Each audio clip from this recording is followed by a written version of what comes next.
আম্মু আম্মু, ভূমিকম্প ভূমিকম্প। চাল ডাল কি আছে প্যাক করে রাখো, আমি একটু ঘুমাই।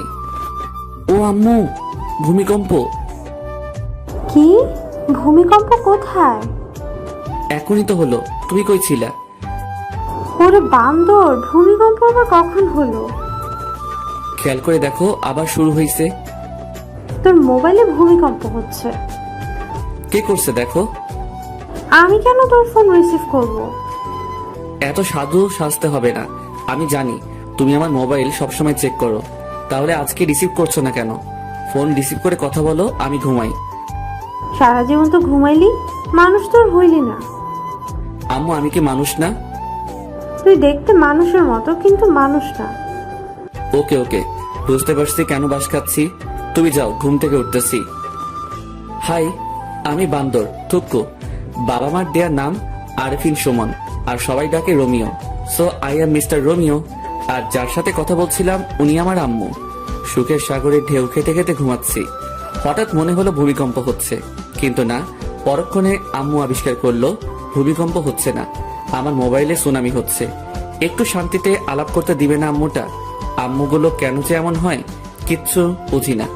এই গেল মোবাইল নিয়ে কথা বলতে, আবার কথা বলে চলেও আসছে। এই বান্দর, তাড়াতাড়ি রেডি হয়ে নে। তোর মামার সাথে একটা জায়গায় যাবি, তোর কাজের ব্যবস্থা করে দিব। আম্মু, তুমি কি সত্যি আমার আম্মু? কেন, কি হয়েছে? তুমি যদি আমার আম্মু হতে তাহলে বলতে, বাবা উঠে ফ্রেশ হয়ে নে, একটা জায়গায় যেতে হবে, তাড়াতাড়ি করে নাস্তা করে নে। বান্দর পোলা, বকবক না করে তাড়াতাড়ি রেডি হয়ে নে। উঠতেছি উঠতেছি, যাও তুমি। হুম। নাস্তা শেষ করে মিস্টার কাজল মামার সাথে বের হলাম, দেখি না কি হয়। কি কাজের ব্যবস্থা করলে একটু দেখি। 2 ঘন্টা পর একটা বিশাল বড় বাড়ির সামনে এসে দাঁড়ালাম। বাড়ির চারপাশে বাউন্ডারি করা, গোল্ডেন কালারের রং করা চারপাশে। ওই মিস্টার কাজল মামা, এখানে আমাদের কাজ কি? আমাদের না, শুধু তোর। আবার মানে? আমি কি করব এখানে? কাজ করবি, কিসের কাজ করব বলো? যেটা ঠিক করা হয় কথা বলে সেটা করবি। ঠিক করা মানে? আমি আগে থেকে বলে দিচ্ছি, আমি বাড়ির কেয়ারটেকারের কাজ করতে পারবো না বলে দিলাম। যদি রাজি থাকো তাহলে বাড়ির ভিতরে যাব, না হলে বাড়ির ভিতরে ঢুকবো না। তোর পাগল, চল ভেতরে যাই। আগে বলো তুমি রাজি কিনা। চল, আমি রাজি। আহ, কি সুন্দর বাড়ি। এমন যদি একটা শ্বশুর বাড়ি হতো তাহলে ঘর জামাই থাকতে আমি 2 পায়ে রাজি। বাড়ির সামনে দক্ষিণ পাশে সেই একটা বাগান, সব ধরনের ফুল আছে। মনে হয় যত ফুল জন্মায় বাংলার মাটিতে সব ফুলের গাছ এই বাড়িতে। বাড়ির ভিতরটা আরো সুন্দর, বাইরে থেকে অতটা বোঝা যায় না। বাড়িটা মাটির উপরে 2 তলা, মাটির নিচে পুরো 3 তলা। আমাদের বাড়ি থেকে 5 মিনিটের পথ সেখানেও একটা বাড়ি আছে, মাটির নিচে 3 তলা, মাটির উপরে 1 তলা। আরে ও রোমিও, বস তো, আর দেখা লাগবে না। আরে মামু, বাড়িটা তো আগে দেখতে দাও। এত সুন্দর একটা বাড়ি, যদি এমন একটা শ্বশুর বাড়ি হতো। ওই চুপ কর, শ্বশুর বাড়ির চিন্তা করিস না, তাহলে চাকরিটা হবে না। চাকরি না হলে নাই, আমার তাতে কি? আমি তো। কাজল, কেমন আছো? জি ভালো আছি, আপনার খবর কি? এই তো ভালো। সাথে কি তোমার ভাগ্নে নাকি? জি, ওর কথাই বলেছিলাম আপনাকে।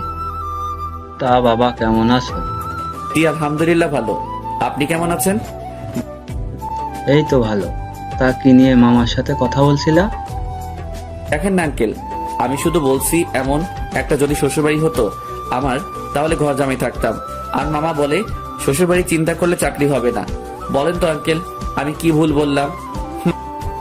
কাজল, ও তো কিছু ভুল বলে নাই। আমার কেউ বোঝে না। কাজের কথায় আসি, কি বলো? আঙ্কেল, আমার একটা কথা আছে। কি কথা? আমি বাড়ির কেয়ারটেকারের কাজ করতে পারবো না। ওই, তুই চুপ করবি? আমি তো চুপ করে আছি। রোমিও, বাবা তুমি কি কি কাজ করতে পারো? যেমন? গাড়ি চালাতে পারো? পারি। বাইক চালাতে? এটা কোনো ব্যাপার? তোমাকে একটা কাজ দিব, করতে পারবে? অবশ্যই পারবো, তবে। আর বলতে হবে না, আমি তোমাকে সে কাজ দিব না। তাহলে রাজি। তোমার কাজ হলো আমার মেয়ের বডিগার্ড হয়ে থাকা, সবসময় ওর পাশে থাকতে হবে, ওর যেন কোনো বিপদ না হয় দেখবা। আপনি চিন্তা করবেন না, আমি সব সামলিয়ে নিতে পারবো। তাহলে বিকেলে চলে এসো, আর আসার সময় কিছু আনতে হবে না, সবকিছুর ব্যবস্থা আমি করে রাখবো। তাহলে এখন আসি আঙ্কেল, ভালো থাকবেন। বিকালে চলে আসবে কিন্তু। আসি। যাক, বাঁচা গেল। শেষ পর্যন্ত বাড়ির কেয়ারটেকার হতে হলো না, বডিগার্ড হলাম একটা মেয়ের। আমাকে বডিগার্ড হিসেবে পছন্দ না করার মতো কিছু নাই। দানবের মতো চেহারা, হ্যান্ডসাম, দেখতে সুন্দর, আর কি চাই বলেন? তবে পড়ালেখায় বাস, কিচ্ছু পারি না, তাই তো সব ছেড়ে দিয়ে বসে আছি। যাই হোক, মামার কারণে একটা কাজের ব্যবস্থা হলো। রমিও শুন, কাজটা ঠিক মতো করিস। আরে মামা, চিন্তা করো না, मैं हूं ना। হিন্দি মারিস না, যেটা বলবে সেটা করবি। করব, কিন্তু উনি কে? অনেক বড় ব্যবসায়ী, উনি বেশিরভাগ সময় দেশের বাইরে থাকে, বলতে পারিস সব ব্যবসা দেশের বাইরে। তো এখানে কে কে থাকে? ওনার একমাত্র মেয়ে, ওনার বউ, ওনার ভাই, ভাইয়ের বউ, ছেলে মেয়েরা থাকে। ও, চলো বাড়িতে যাই। বিকেলে কি তুমি আসবে আমার সাথে? না। ওকে, চলো এবার। দুপুরে খেয়ে দিলাম ঘুম। 5টায় আমুর ডাকে ঘুম ভাঙলো। তারপর ফ্রেশ হয়ে 2 ঘন্টা পর আমার কর্মস্থলে পৌঁছালাম। বাড়িতে এসে কলিং বেল বাজাতে দরজা খুলে দিল একটা মহিলা। আসসালামু আলাইকুম আন্টি। ওয়ালাইকুম আসসালাম। তুমি মনে হয় রোমিও। জি আন্টি, আমি রোমিও। এসো বাবা, ভিতরে এসো। তুমি বসো, আমি নাস্তা নিয়ে আসি। আন্টি, নাস্তা লাগবে না। কেন বাবা? এটা তোমার নিজের বাড়ি মনে করে থাকবা। পারবো না। আমার মুখে মুখে কথা বলবা না। আমি তোমার মায়ের মতো, আমি যেটা বলবো সেটা করবা। ঠিক আছে। তুমি বসো, আমি আসছি। এই মা, কলিং বেলটা বাজতেছে। এতক্ষণ বাজলে কি অসুবিধা হতো? আন্টি দরজা খুলতো, এখন আমাকে খুলতে হবে। ধুর, দরজা খুলে দেখে একটা ছেলে দাঁড়িয়ে আছে সামনে। ছেলের চোখে তো কাজল থাকার কথা না। এ মা, কানে দেখছি 2টা পিরামিড বসানো। ও মা, ঠোঁট আবার গোলাপি লিপস্টিক, হাতে মেহেদি, মাথায় কিছু ঢুকছে না। এটা কি মেয়ে নাকি ছেলে সেটাই বুঝতে পারছি না। তাই উপর থেকে নিচে একবার চোখ বুলিয়ে নিয়ে শিওর হলাম এটা একটা শার্ট প্যান্ট পরা রমণী। কাকে চাই? বুঝো ঠেলা, একটা লাগিয়ে দিল ঠাস করে। আজব রমণী। দরজা বন্ধ করে পিছনে ঘুরে দেখি আন্টি হাসছেন। আমিও পড়ে গেলাম লজ্জায়। এখনো যার বডিগার্ড হিসেবে আমাকে নিয়োগ দেওয়া হলো তাকে দেখলাম না, অথচ একটা ঠাস করে খেয়ে ফেলছি। আন্টি, আপনি হাসছেন? আমি এখনো তাহারে দেখতে পেলাম না, যাহার জন্য বডিগার্ডের চাকরি পেলাম। এখন যার হাতে একটা খেয়েছো উনি সে। প্রথম দিনে একটা খেয়ে নিলাম, না জানি পরে কি হবে। ওকে কিন্তু তোমার সামলাতে হবে, পারবে তো? এই রোমিও পারে না এমন কোনো কাজ নেই আন্টি। চলো তোমার রুমটা দেখিয়ে দে। চলেন। আন্টি, একটা কথা বলবো। বলো বাবা। আমাকে অন্য রুম দিলে হয় না? যেমন? বাড়ির কাজের লোকেরা যে নর্মাল রুমে থাকে তেমন রুমে থাকতে দিলে খুশি হতাম। এখানে থাকলে সমস্যা কি? আন্টি, কুকুরের পেটে যেমন ঘি হজম হয় না, আমার কপালেও এমন রুম সহ্য হবে না, তাই নিচে দিলে ভালো হয়। কিন্তু তোমার আঙ্কেল তো বলে গেছে তোমাকে যেন এই রুমে থাকতে দেয়। আমি আঙ্কেলকে বুঝিয়ে বলবো, আপনি অন্য রুমের ব্যবস্থা করেন। ঠিক আছে, তুমি এসো। গরিবের ছেলে হয়ে এত বড় বাড়িতে কাজ করছি, সেটা অনেক বড় কিছু আমার কাছে। যেই রুমে আমাকে থাকতে দিতে বলছে আঙ্কেল, সেই রুমে আমাদের পুরো পরিবার থাকতে পারবে। এত কিছু সহ্য হবে না। বেশি আরামে থাকতে গেলে পরে সবকিছু হারাম হয়ে যাবে। কথায় কথায় আন্টির থেকে নামটাও জেনে নিলাম, সালমা আক্তার জলি। আমাকে যার জন্য নিয়োগ করা হয়েছে তার নাম সালমা আক্তার জলি। অনেক রাগী বদমেজাজি একটা মেয়ে। আন্টি, একটা কথা বলবো। বলো, তবে পরবর্তীতে অনুমতি চাইবে না। আচ্ছা, ওনাকে উপরে দিলেন কেন? নিচে এত সুন্দর রুম থাকতে। ওর জন্য সব জায়গায় একটা করে রুম আছে, যেখানে ইচ্ছে সেখানে থাকে সে। ও, ঘোরাঘুরি করে বাড়িটা দেখতে দেখতে 10টা বেজে গেল। রুমে এসে বিছানায় শরীরটা এলিয়ে দিতেই ঘুম চলে আসলো। সেটা আর বেশিক্ষণ টিকলো না। আন্টি এসে খেতে ডাকলো। খাওয়ার কোনো ইচ্ছা ছিল না। আন্টির জোরাজোরিতে টেবিলে বসতে হলো। সবগুলো অপরিচিত মুখ আমার দিকে তাকিয়ে আছে। আন্টি সবার সাথে পরিচয় করিয়ে দিল। প্রায় 10 মিনিট হলো বসে আছি, এখনো কেউ খাওয়া শুরু করে নাই। সবাই ম্যাডামের জন্য অপেক্ষা করছে, তার আসার নাম নেই। আর এইদিকে এই কানন মেয়েটি আমার দিকে তাকিয়ে আছে, অস্বস্তি লাগছে। এই মাইয়া কি কোনোদিন ছেলে দেখে নাই? হা করে তাকিয়ে আছে। না, আর না, কিছু একটা করতে হবে। এই যে হা করে আছেন কেন? মশা ঢুকবে। হা হা হা, রোমিও ভাই ঠিকই বলেছেন। রোমিও ভাই বলবেন না, ভাইটা বাদ দেন। আচ্ছা ঠিক আছে। আমাকে পচানো হচ্ছে তাই না? এখানে পচানোর কি আছে? যেটা সত্যি সেটা বললাম। কি সত্যি বলছেন? মশা ঢুকবে, এটা কি সত্যি না? এখানে কি হচ্ছে? সবাই চুপ। সবাই চুপ করে আছে, কারণ জুলি ম্যাডাম আসছে। কাকে কি বলবে তার কোনো ঠিক নাই, তাই সবাই চুপচাপ বসে আছে। আর ওই মাইয়াটা আমার দিকে তাকিয়ে আছে। মা, এই ছেলেটা এখানে কেন? ও রোমিও, আজ থেকে এখানে থাকবে। তোর জন্য তোর নিয়োগ করা হয়েছে। আমার জন্য মানে? ও কি আমার বডিগার্ড নাকি? হ্যাঁ। আমি তোমাদের অনেকবার বলেছি আমার কোনো বডিগার্ড লাগবে না। ও সবার সাথে এখানে কেন? ও আমাদের সাথে একসাথে খাবে প্রতিদিন। এটা আমার শেষ কথা। এটা যদি তোমার শেষ কথা হয় তাহলে এটাও শুনে রাখো, আমি তোমাদের সাথে বসবো না খেতে। আন্টি বাদ দেন, আমাকে নিয়ে আপনাদের মধ্যে অশান্তি হোক সেটা চাই না। আমার এমনিতে খেতে ইচ্ছে করছে না, আমি বরং রুমে যাই। আপনারা খাওয়া শুরু করেন। দরকার কি আমাকে নিয়ে মা মেয়ের সম্পর্কে ফাটল ধরানোর? তাই উঠে চলে আসলাম। এখন থেকেই বুঝতে পারছি এই মেয়ের বডিগার্ড থাকতে হলে আমাকে অনেক কিছু সহ্য করতে হবে। এসব ভাবতে ভাবতে কখন ঘুমিয়ে পড়েছি মনে নেই। সকাল 6টায় মোবাইলে কাউয়ার ডাকে ঘুম ভাঙলো। মোবাইলে অ্যালার্ম টোন দিছি কাউয়ার ডাক। হা হা হা হা। উঠে শুরু করলাম দৌড়। দৌড়ানো শেষ করে আস্তে আস্তে অন্য ব্যায়াম শেষ করে 8টায় রুমে ঢুকলাম। রুমে ঢুকে দেখি কানন কি যেন খুঁজতেছে। এই যে কি খুঁজা হচ্ছে শুনি? না, কিচ্ছু না। তাহলে সকাল সকাল আমার রুমে কি? ইচ্ছে করছিল আপনাকে দেখতে। বাইরে থেকে যখন দেখলেন রুমে কেউ নেই, তাহলে ঢুকলেন কেন? এত কৈফিয়ত দিতে পারবো না, ইচ্ছে হলো তাই ঢুকছি। তাছাড়া এত জিম করে কি হবে? এমনি মেয়েরা লাইন ধরে থাকবে। আপনার কথা শেষ হলে আসতে পারেন, আমি চেঞ্জ করব। একটু পরে আবার ডিউটি শুরু হবে। চেঞ্জ করেন, কে বারণ করছে? আপনার সামনে করব নাকি?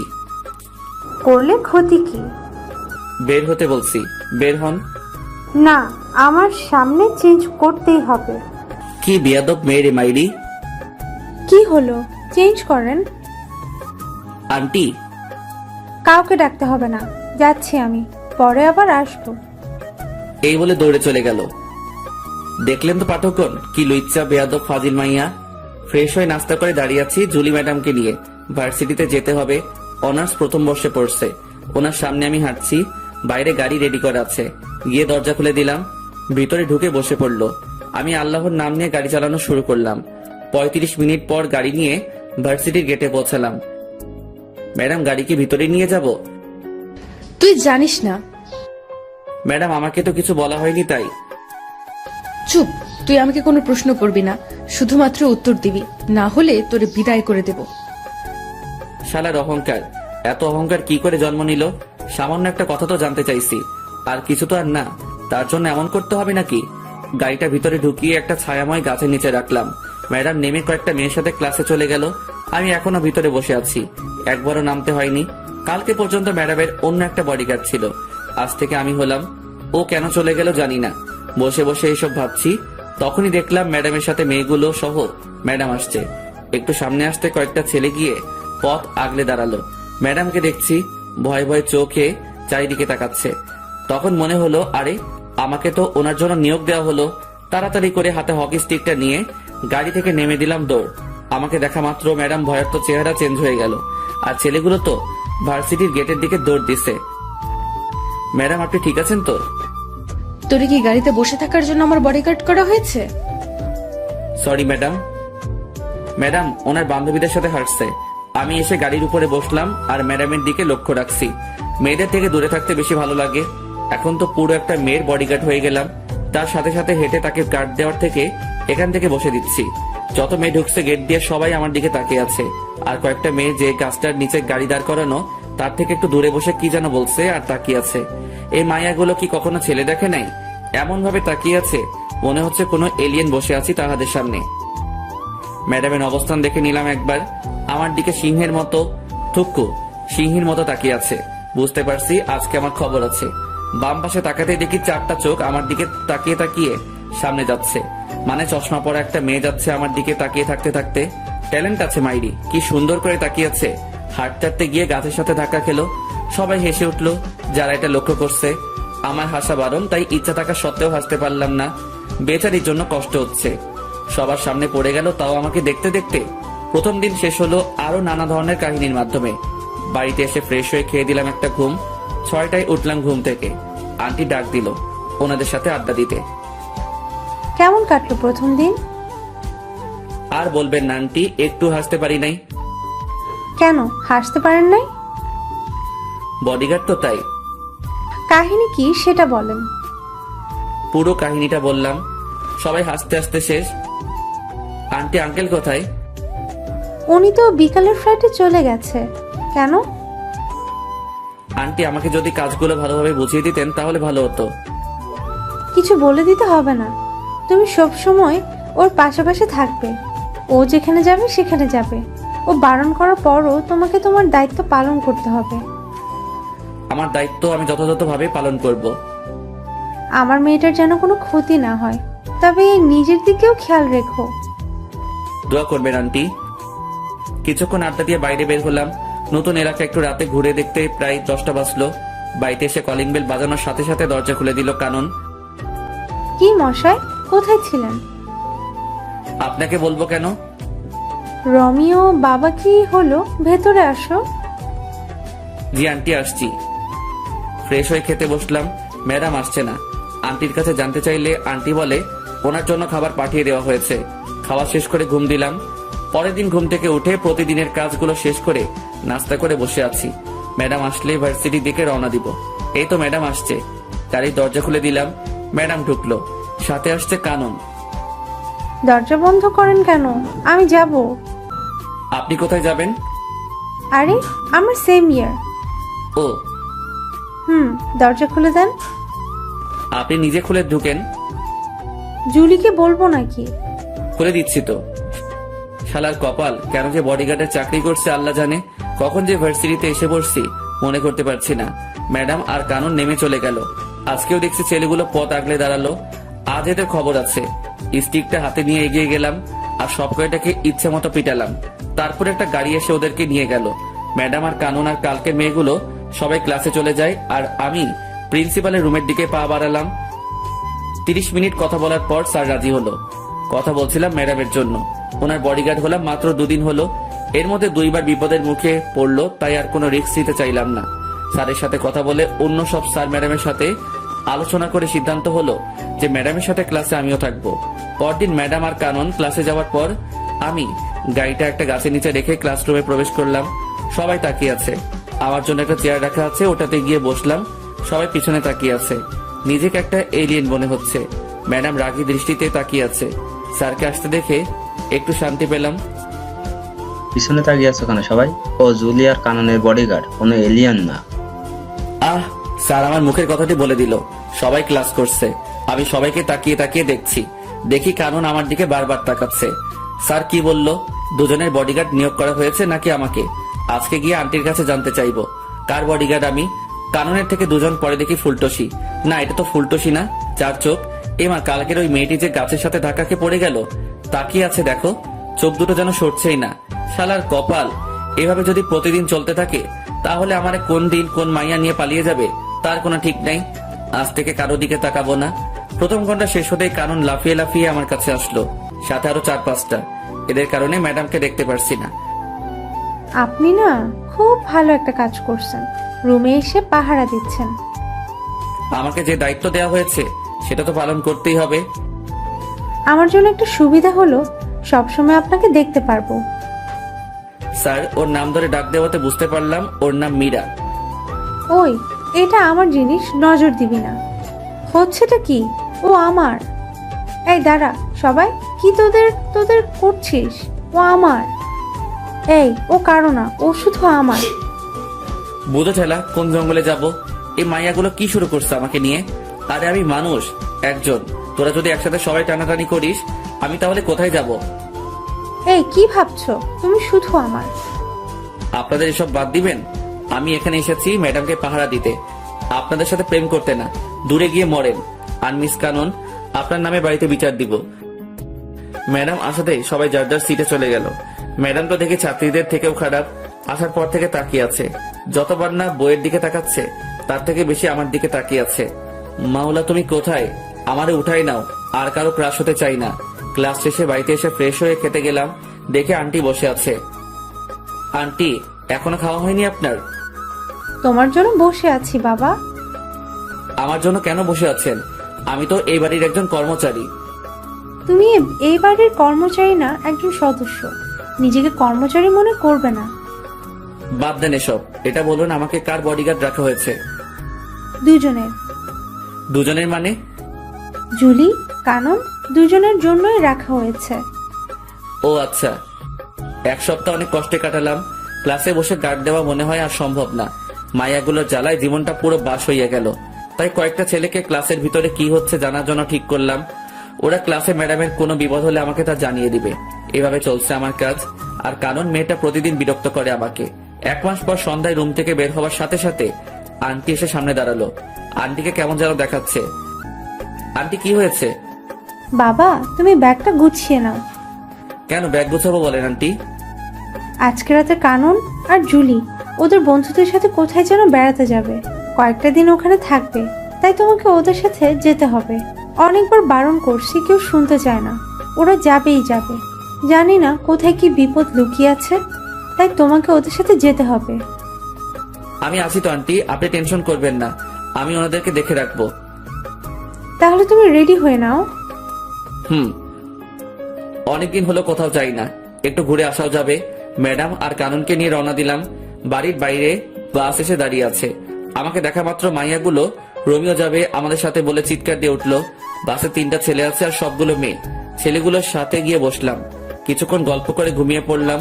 পুরো বাসে সবাই ঘুমাচ্ছে। সকালে চোখ করে দেখি অপরূপ এক দৃশ্য। অসাধারণ একটা জায়গায় এসে পড়ছি। সকালে সূর্যের আলো মুখে এসে পড়ছে। এখনো কেউ উঠে নাই, সবাই ঘুমাচ্ছে। অসাধারণ দৃশ্যটা দেখে আর বাসে বসে থাকতে পারলাম না, তাই দরজা খুলে নিচে নেমে পড়লাম। জায়গাটা অনেক সুন্দর। চারপাশটা ঘুরে ঘুরে দেখলাম।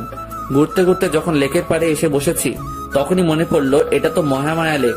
আমাদের বাড়ি থেকে 1 ঘন্টা লাগে গাড়ি নিয়ে আসতে। একটা বোট ভাড়া করে ঝর্ণা দেখতে গেলাম লেকের পূর্ব পাড়ে। প্রায় 3 ঘন্টা বোর্ডে করে ঝর্ণায় পৌঁছালাম। তার সিঁড়ি বেয়ে উপরে উঠলাম, তারপর সেখান থেকে লাফ দিলাম লেকের পানিতে। কিছুক্ষণ সাঁতার কেটে আবার বোর্ডে উঠলাম। 11:30-এ আগের জায়গায় দাঁড়ালো। আমি নেমে ওর ভাড়া দিয়ে বাসের দিকে রওনা দিলাম। সবাই বাইরে বসে আছে বাসের সামনে। ছেলে 3টা বাসের উপরে। আমি আস্তে আস্তে এগোচ্ছি আর ম্যাডাম আমাকে দেখে রাগী চোখে তাকিয়ে আছে। আর সবাই এসে আমাকে ঘিরে ধরলো। এই, তুই কোথায় গেছিলি? এখন কয়টা বাজে খবর আছে? ম্যাডাম, এটা আমার এলাকার মধ্যেই পড়ে। আমি এখানে আগে আরো এসেছি, তাই একটু ঘুরতে গিয়েছিলাম। কোথায় গিয়েছিলি যে ভিজে আসছিস? ঝর্ণায় গিয়েছি, লেগে সাঁতার কাটছি। ঝর্ণাও আছে এখানে? অসাধারণ একটা জায়গা ম্যাডাম এটা। সারাদিন অনেক ঘোরাঘুরি করলাম, সবাই অনেক আনন্দ করলো। আমার খবর করে ছাড়লো মাইয়াগুলো। একটা এদিকে টানে আর একটা ওইদিকে টানে, শুধু সেলফি আর সেলফি। এই বলে সেলফি তুলবো, ও বলে সেলফি তুলবো। আমার জীবনটা শেষ করে দিবে এই মাইয়াগুলো। দুপুরে আমার পরিচিত একটা হোটেল থেকে খাবার এনে দুপুরে খেলাম সবাই মিলে। একটা জিনিস খারাপ লাগলো, সবাই অসাধারণ কাপড় পরে এসেছে আর ম্যাডাম জিন্স আর শার্ট পরে এসেছে, তাই খারাপ লাগলো। সন্ধ্যায় সবাই তাঁবু কাটানোর জন্য আলোচনা করছে। ম্যাডাম, এখানে রাতে থাকা যাবে না, ফিরে যেতে হবে। কেন, কি হয়েছে? এই জায়গাটা দিনে যতটা সুন্দর, রাতে ততটা ভয়ঙ্কর। আমরা এত মানুষ, কোনো কিছু হবে না। আপনাদের যদি থাকতে মন চায় তাহলে আপনারা থাকতে পারেন, আমি থাকবো না। তুই এখানে থাকবি, কোথাও যেতে পারবি না। এখানে থাকা সম্ভব না, আমি থাকবো না, ব্যাস। কোথায় যাবি? আমি আমার বাড়িতে চলে যাব। তুই আমার বডিগার্ড, আমি যা বলবো তাই করবি। আমি এক্ষুনি আন্টির সাথে কথা বলবো, আন্টি যা বলবে তা করব। Hello aunty. কি হয়েছে বাবা? আন্টি, এখানে থাকার কোনো জায়গা নেই। ম্যাডাম বলছে এখানে তাঁবু খাটাতে, কিন্তু জায়গাটা খুব খারাপ। সন্ধ্যার পর একটা মানুষের চিহ্ন থাকে না। এখন কি করব? আমি পারবো না এখানে থাকতে। তুমি কি জায়গাটা চিনো? হুম, আমাদের এখানে জায়গাটা। তুমি মোবাইল দাও জুলিকে। হুম, মাথা খারাপ নাকি? জীবনেও তো থাকবো না এখানে রাতে। এই জায়গায় যে থেকেছে রাতে সেই মরেছে। আমি বাবা এসবের মধ্যে নাই। এখনো বিয়ে করি নাই। বিয়ের আগে আমি পরলোক গমন করতে চাই না। কত স্বপ্ন ছিল, একটা বিয়ে করব, একটা ফুটবল টিমের বাবা হব। হে খোদা, আমি উপরে যেতে চাই না। আমি বাড়ি যাব। ওই কি বিড়বিড় করছিস? আমি মরতে চাই না। আমারই নিও না খোদা। ওই উল্টাপাল্টা কি বলিস? না ম্যাডাম, কিছু না। কথা বল। হ্যালো যমরাজ। রোমিও, কি হয়েছে বাবা? আমি তোমার আন্টি বলতেছি। ও আন্টি বলেন। তুমি সবাইকে নিয়ে চলে আসো। ধন্যবাদ আন্টি, আমি সবাইকে নিয়ে আসতেছি। সাবধানে এসো। হুম। ওই ড্রাইভার ভাই, তাড়াতাড়ি বাস চালু করো। নিজে বাসলে আম্মুর নাম, থুক্কু বাপের নাম। অবশেষে বাড়িতে এসে ঢুকলাম। সবাই বসে আছে। আন্টি প্রশ্নের উপর প্রশ্ন করছে। প্রশ্নের ভিতরে প্রশ্ন, প্রশ্নের বাইরে প্রশ্ন করেই যাচ্ছে। আন্টি কোনো প্রশ্নের উত্তর দিতে পারবো না, ঘুমাবো। সেই একটা ঘুম দিলাম। সকালে উঠে প্রতিদিনের কাজ শেষ করে বাড়িতে আসার সাথে সাথে আন্টি আবার শুরু করলো। রোমিও বাবা, ওখানে কি হয়েছে? কিছু হয়নি আন্টি। তাহলে ফিরে আসলে কেন? আন্টি জায়গাটা ভয়ঙ্কর। রাতে যে সেখানে থাকতে চাইছে, পরদিন তাকে আর পাওয়া যায়নি। দিনে জায়গাটা যতটা সুন্দর, রাতে ততটা ভয়ঙ্কর। এত জলদি ভয়ঙ্কর হয়? তাহলে তুমি যে পানিতে সাঁতার কাটলে কেন? আবার কোথায় ঝর্ণা ছিল সেখানেও গিয়েছো? আমার অবস্থা খারাপ হয়ে গিয়েছিল পানিতে নামার পর। কেন? ওই লেকের পানিতে যারা সাঁতার কাটতে নামছে তাদের অনেককে আর পাওয়া যায়নি। পানির নিচে তলিয়ে গেছে। কয়েকদিন পর পর লাশগুলো ভেসে উঠতো, কিন্তু মানুষগুলোকে ডুবুরিরাও খুঁজে পায়নি। তাহলে তুই নামতে গেলি কেন ওই লেকের পানিতে? লোভ সামলাতে পারি নাই সাঁতার কাটার, তাই নেমে পড়েছিলাম। ও ছিল বলে আজকে তোরা সবাই বেঁচে গেলি, না হলে তো আর খুঁজেই পেতাম না তোদের। ম্যাডাম, গাড়ি বের করবো? ভার্সিটিতে যাবেন? না, আজকে কোথাও যাবে না কেউ। ঠিক আছে আন্টি। 2 দিন পর সকালে ব্যায়াম করে রুমে ঢুকে দেখি কারণ বসে আছে। এই মাইয়া এখানে কেন? কি চাই আপনার? তোমাকে চাই রোমিও। আমি আমার কারো হতে পারবো না। তোমাকেই যে আমার হতে হবে। মাথা খারাপ করবেন না, জানতো। রিলেশন শুরু হওয়ার আগে জান বলে ডাকছো? এত বেশি বুঝেন কেন? আপনাকে যেতে বলছি এখান থেকে। আমি যাব না। কি করবা? বাইরে যাবেন নাকি আপনার আম্মুকে ডাকবো? ডাকো। আপনার আম্মুকে কি বলে ডাকবো বলেন তো? আমি তো জানি না। জানো না কেন? বিয়ে করি নাই তো, তাই সম্পর্কের প্যাচগুলো বুঝি না। বিয়ে করে ফেলো। বিয়ের কথা পরে আসবে, আগে বলেন আপনার আম্মুকে কি বলে ডাকবো? শাশুড়ি মা বলে ডাকবে। তাহলে ডাকি। হুম। শাশুড়ি মা। আরে আরে, কি করো? আন্টি বলে ডাকবা। এবার বাইরে যান, আমি ফ্রেশ হব। ভার্সিটি যাবেন না? যাবো তো। তাহলে গিয়ে রেডি হয়ে নিন, আমিও রেডি হয়ে নেই। আমি এখানে থাকবো। আরে আপনি যাবেন নাকি আন্টিকে ডাকবো? ডাকো, দেখি পারো কিনা। আন্টি। কেউ সাড়া দেয় নাই তো। না।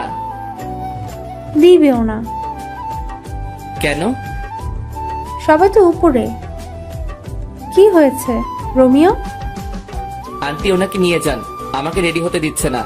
সব সময় এমন করে, ওনার নির্যাতন সহ্য করতে পারছি না। ওই কানন, বের হও বলছি। দেখে নিব তোমারে। আন্টি উনি যদি আবার কোনো ফাইজলামি করে তাহলে কিন্তু আমি ওনার বডিগার্ড থাকতে পারবো না। ও যদি আবার এমন করে তাহলে ওর পড়ালেখা বন্ধ করে দিব। আন্টি এত কিছু করতে হবে না, আমি দেখব। হুম। নাস্তা শেষ করে গাড়ির দরজা খুলে দিয়ে বসে আছি।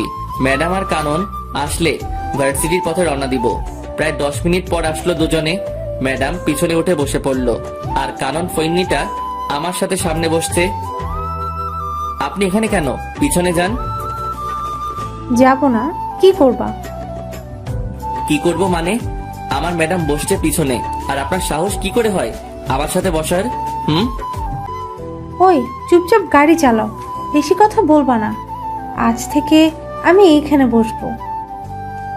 তাহলে আমি গাড়ি চালাবো না, ড্রাইভার গাড়ি চালাবে, আর আমি আপনি যে সিটে বসছেন ওইটাতে বসবো। তোমার ভাব বেশি, তাই না? এত সুন্দরী একটা মেয়ে পাশে বসলে ছেলেরা হিরো হয়ে যায়, আর তুমি ভাব দেখাচ্ছ। আপনি সুন্দর? কে বলছে? আপনাকে মনে হয় কোনো অন্ধ ব্যক্তি সুন্দর বলছে। এই বান্দর পোলা, কথা ঠিক করে বলো। যাক বাচ্চা গেল। পিছনের সিটে গিয়ে বসছে। পিছনে তাকিয়ে দেখি ম্যাডাম হাসতে হাসতে সিটে শুয়ে পড়ছে। আমি গাড়িটা স্টার্ট করলাম। জানি কানন আমাকে ভালোবাসতে শুরু করছে। যে সম্পর্কের ভবিষ্যৎ নেই, সেই সম্পর্কের কোনো মূল্য নেই আমার কাছে। তাই বাদ সবকিছু। ক্লাসরুমে গিয়ে বসছি আমার সিটে, যেটা আমার জন্য রাখা হয়েছে। ঠিক তখনই গুলু চার চোখটা এসে শুরু করলো। এই, তুমি অন্য মেয়েদের দিকে তাকাও কেন? শুধু আমার দিকে তাকিয়ে থাকবে। জানো, তোমাকে দেখার জন্য প্রতিদিন আমি অপেক্ষা করি। প্রথম যেদিন তোমাকে দেখছি সেদিন তো গাছের সাথে ধাক্কাও খেলাম। জানো, প্রথমে একটু ব্যথা লাগলো, যখন দেখলাম সবাই হাসছে, তুমি হাসছো না, তখন আমার সব ব্যথা কোথায় যেন চলে গেল।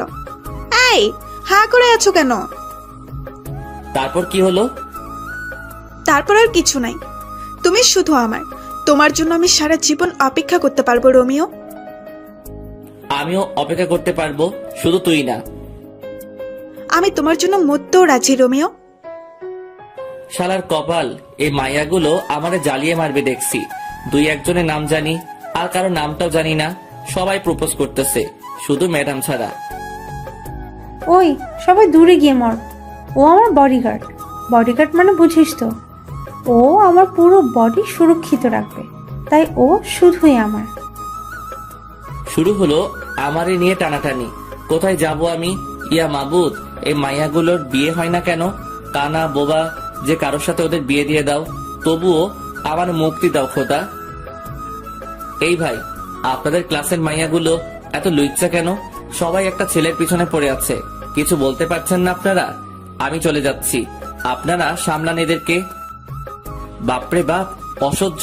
ক্লাস থেকে বের হয়ে গাড়িতে বসলাম। এটা সেটা করে সময় কাটিয়ে দিলাম। ক্লাস শেষে বাড়িতে আসলাম। আঙ্কেল এসেছে, যাক একটু বসে কথা বলা যাবে।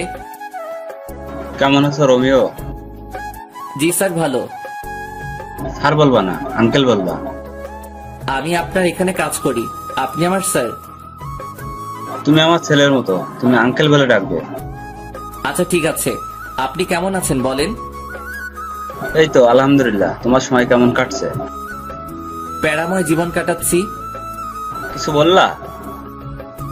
না আঙ্কেল, কিছু বলি নাই। যাও ফ্রেশ হয়ে এসো, একসাথে খাবো। ফ্রেশ হয়ে খেতে গেলাম। সবাই বসে আছে, একটা চেয়ার খালি আছে, তাও ম্যাডামের পাশে। না, ওটাতে বসা যাবে না, এমনিতেই রেগে আছে আমাকে এখানে দেখে। আবার যদি পাশে বসি তাহলে তো খবর আছে। রোমিও দাঁড়িয়ে আছো কেন? বসো। আরে রোমিও ভাই বসো, আমরা সবাই বসে আছি তো। না, আমি এখানে ঠিক আছি। রোমিও বসবে কি করে? জুলি তো একটাই বসছে, আরেকটাতে পা দিয়ে আছে। আন্টি, আমি এখানে ঠিক আছি তো? না, কিছু ঠিক নেই, তুমি এখানে বসবে। জুলি, পা নামিয়ে বসো। আন্টি, আমি এখানে বসবো না। তাছাড়া আমি একজন কর্মচারী, আমাকে মালিকদের সাথে বসে খাওয়া মানায় না। আমি আমার রুমে খাবো। বেশি কথা বলবা না, যেটা বলছি সেটা করো। জুলির পাশে বসো।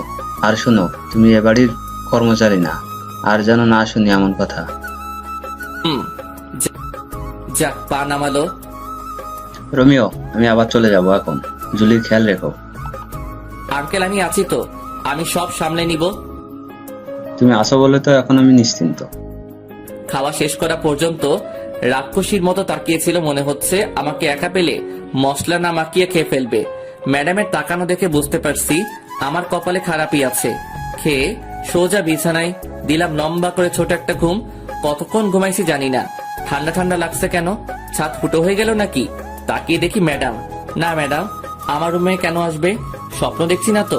চিমটি কেটে দেখি, না না এটা স্বপ্ন না, সত্যি। রাগী দৃষ্টিতে তাকিয়ে আছে, চোখ দিয়ে আগুনের ফুলকে বের হচ্ছে। হাতে বালতি কেন? তাহলে কি ম্যাডাম পানি ঢেলে দিল আমার গায়ে? কিন্তু কেন এমনটা করলো? আবুলের মতো তাকিয়ে আছিস কেন? কি করব ম্যাডাম? আমি শপিং করতে যাব। তো আমি কি করব?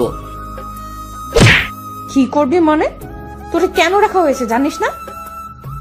সরি ম্যাডাম, আমি ফ্রেশ হয়ে আসছি, 2 মিনিট সময় দেন। 2 মিনিট থেকে 1 সেকেন্ড লেট করলে দেখবি তোরে কি করি। শালার কি কপাল, ঘুমানোর অপরাধেও থাপ্পড় খাচ্ছি। তাড়াতাড়ি করে ফ্রেশ হয়ে এসে রেডি হলাম। রুম থেকে বের হয়ে দেখি ম্যাডাম সোফায় বসে আছে। ম্যাডাম চলুন। 12 সেকেন্ড লেট করে এসেছিস। Sorry madam. 12 সেকেন্ড লেট করে 12টা থাপ্পড় খেতে হলো। হয়তো দুপুরে ওনার পাশে বসে খেয়েছি বলে ভালোই শাস্তি দিচ্ছে। কোনোদিন ভুলেও আর টেবিলে বসে খাবো না। 4:30টায় বের হয়েছি আর এখন বাজে 7টা। ম্যাডামের পিছন পিছন হাঁটতেছি, একবার এ দোকানে আরেকবার ওই দোকানে ঢুকতেছে। এখনো একটা কিছুই নিল না। কেউ একজনকে দেখলাম, কে হতে পারে? এই তো আবার দেখলাম লুকিয়ে গেছে ওই দাঁড়িয়ে থাকা পুতুলের পাশে। ওকে ধরতে গিয়ে পিছনে তাকিয়ে দেখি ম্যাডামকে মারতে আসছে। পিছন থেকে ছুরি নিয়ে কোনো মতে দৌড়ে গিয়ে ম্যাডামকে হালকা ধাক্কা দিয়ে সরিয়ে নিলাম। কোপটা আমার ডান হাতে লাগলো। সে অবস্থায় ম্যাডামকে নিয়ে দৌড়াচ্ছি। শপিং মলের অনেক ভিতরে চলে গিয়েছিল, তাই গাড়ির কাছে যেতে সময় লাগছে। বাম হাতে ম্যাডামকে শক্ত করে ধরে রেখে দৌড়াচ্ছি। ম্যাডাম চিৎকার করে উঠছে। তাকিয়ে দেখি ম্যাডামকে ছুরি মেরে দিচ্ছে। টেনে সামনে নিয়ে আসলাম। ছুরিটা আমার বাম হাতে ঢুকে গেছে। সামনে মানুষের ভিড়ে যেতে একটু কষ্ট হচ্ছিল। তখন পিছন থেকে একটা কোপ খেলাম। আর একটু এগিয়ে যাওয়ার পর ম্যাডাম পড়ে গেল। টেনে তুলে দেখি দাঁড়াতে পারছে না, তাই কোলে তুলে নিয়ে দৌড় শুরু করলাম। একটু দৌড়ানোর পর আর পারছি না কোলে তুলে রাখতে, তাই পিঠে নিয়ে দিলাম দৌড়। কোনো মতে গাড়ির দরজা খুলে ম্যাডামকে ঢুকিয়ে দিলাম। তখন খেয়াল করলাম ম্যাডামের দিকে। ম্যাডাম আজকে কালো জিন্সের সাথে সাদা একটা শার্ট পরছিল। শার্টটা পুরো লাল হয়ে গেছে রক্তে। তাহলে কি আমি ম্যাডামকে রক্ষা করতে পারলাম না? গাড়ির দরজা লাগিয়ে দিয়ে গাড়ি চালাচ্ছি। গাড়িটা চালাতে খুব কষ্ট হচ্ছে, হাতে ব্যথা করছে, রক্ত ঝরে সবকিছু লাল হয়ে যাচ্ছে। অবশেষে বাড়িতে ঢুকলাম, গাড়ি দাঁড় করিয়ে দরজা খুলে দিলাম ম্যাডামকে। ম্যাডাম নেমে আসতে পারছে না, কোলে নিয়ে নিলাম ম্যাডামকে। তারপর দরজার সামনে গিয়ে কলিং বেল চাপ দিলাম। আন্টি দরজা খুলে আমাদের দুজনের গায়ে রক্ত দেখে কেঁদে দিছে। আন্টির কান্না শুনে কানন, হাসিব, আন্টি ও বাড়ির অন্য কর্মচারীরা ছুটে এসেছে। ম্যাডামকে সোফায় বসিয়ে দিলাম। আন্টি শুধু প্রশ্ন করেই যাচ্ছে, কি হয়েছে, কে করেছে, ইত্যাদি আরো। আমার কোনো খবর নেই। আমি ম্যাডামের দিকে তাকিয়ে আছি। একটা কথা শুধু মাথায় ঘুরছে, তখন আমি কিসের বডিগার্ড হলাম? আমি আমার ম্যাডামকে রক্ষা করতে পারি নাই। আমি কি করছি এটা? হঠাৎ করে আমি নিচে পড়ে যাই, আর কোনো কিছু মনে নাই আমার। কখন জ্ঞান ফিরলো জানি না। জ্ঞান ফেরার পর দেখি সবাই আমার দিকে তাকিয়ে আছে। আমি হাত দুইটা নাড়াতে পারছি না একটুও। এই তো জ্ঞান ফিরেছে, আমাকে এবার যেতে হবে, রাত তো অনেক হয়েছে। আন্টি ম্যাডাম কোথায়? উনি ঠিক আছে তো? তুমি এখন একটা কথাও বলবা না, আগে সুস্থ হও। আর তোমার ম্যাডামের কিছু হয়নি, ও ঠিক আছে। রোমিও কি হয়েছিল? তুই যা তো, ও কি এখন কথা বলার মতো অবস্থায় আছে? কানন যা তো, ওর জন্য স্যুপ নিয়ে আয়। যাচ্ছি। আন্টি আম্মু আব্বু কি কিছু জানে? না, এখনো জানাইনি। তোমার আঙ্কেলকেও জানাইনি। তুমি বললে জানাবো। না, জানানোর দরকার নাই। তুমি সুস্থ হও, তারপর জানাবো। না, কোনোদিন জানাবেন না। আচ্ছা ঠিক আছে, জানাবো না। জেঠিমা স্যুপ নাও। আন্টি ম্যাডাম কেমন আছে? ম্যাডামের কি হয়েছে? ম্যাডাম ঠিক আছে তো? আরে বাবা, তোমার ম্যাডাম ঠিক আছে। আমি ম্যাডামের গায়ে রক্ত দেখছি। বলেন ম্যাডামের কি হয়েছে? কিছু হয়নি তো, পায়ে একটু ব্যথা পেয়েছিল। আর এতক্ষণ তো এখানে ছিল জুলি। তোমার জ্ঞান ফেরার আগে ঘুমাতে গেল। এবার স্যুপটা খেয়ে নাও। আমি স্যুপ তো খাই না আন্টি। না খেলে তোমাকে ওষুধ খাওয়াবো কি করে? ওষুধ খাবো না। খাবে না মানে কি? তোমাকে খেতে হবে। আমি স্যুপ খাই না। খাও না তো কি হয়েছে, এখন থেকে খেতে হবে। তাহলে ওকে খাওয়াবো কি করে? জেঠিমা, ও একপাশে মুখ করে শুয়ে আছে, মাথাটা হালকা উঁচু করে খাইয়ে দাও। ঠিক আছে। আমি কিন্তু খাবো না আন্টি। চুপ, বেশি কথা বলবা না। আন্টি ওষুধ খাইয়ে চলে গেল।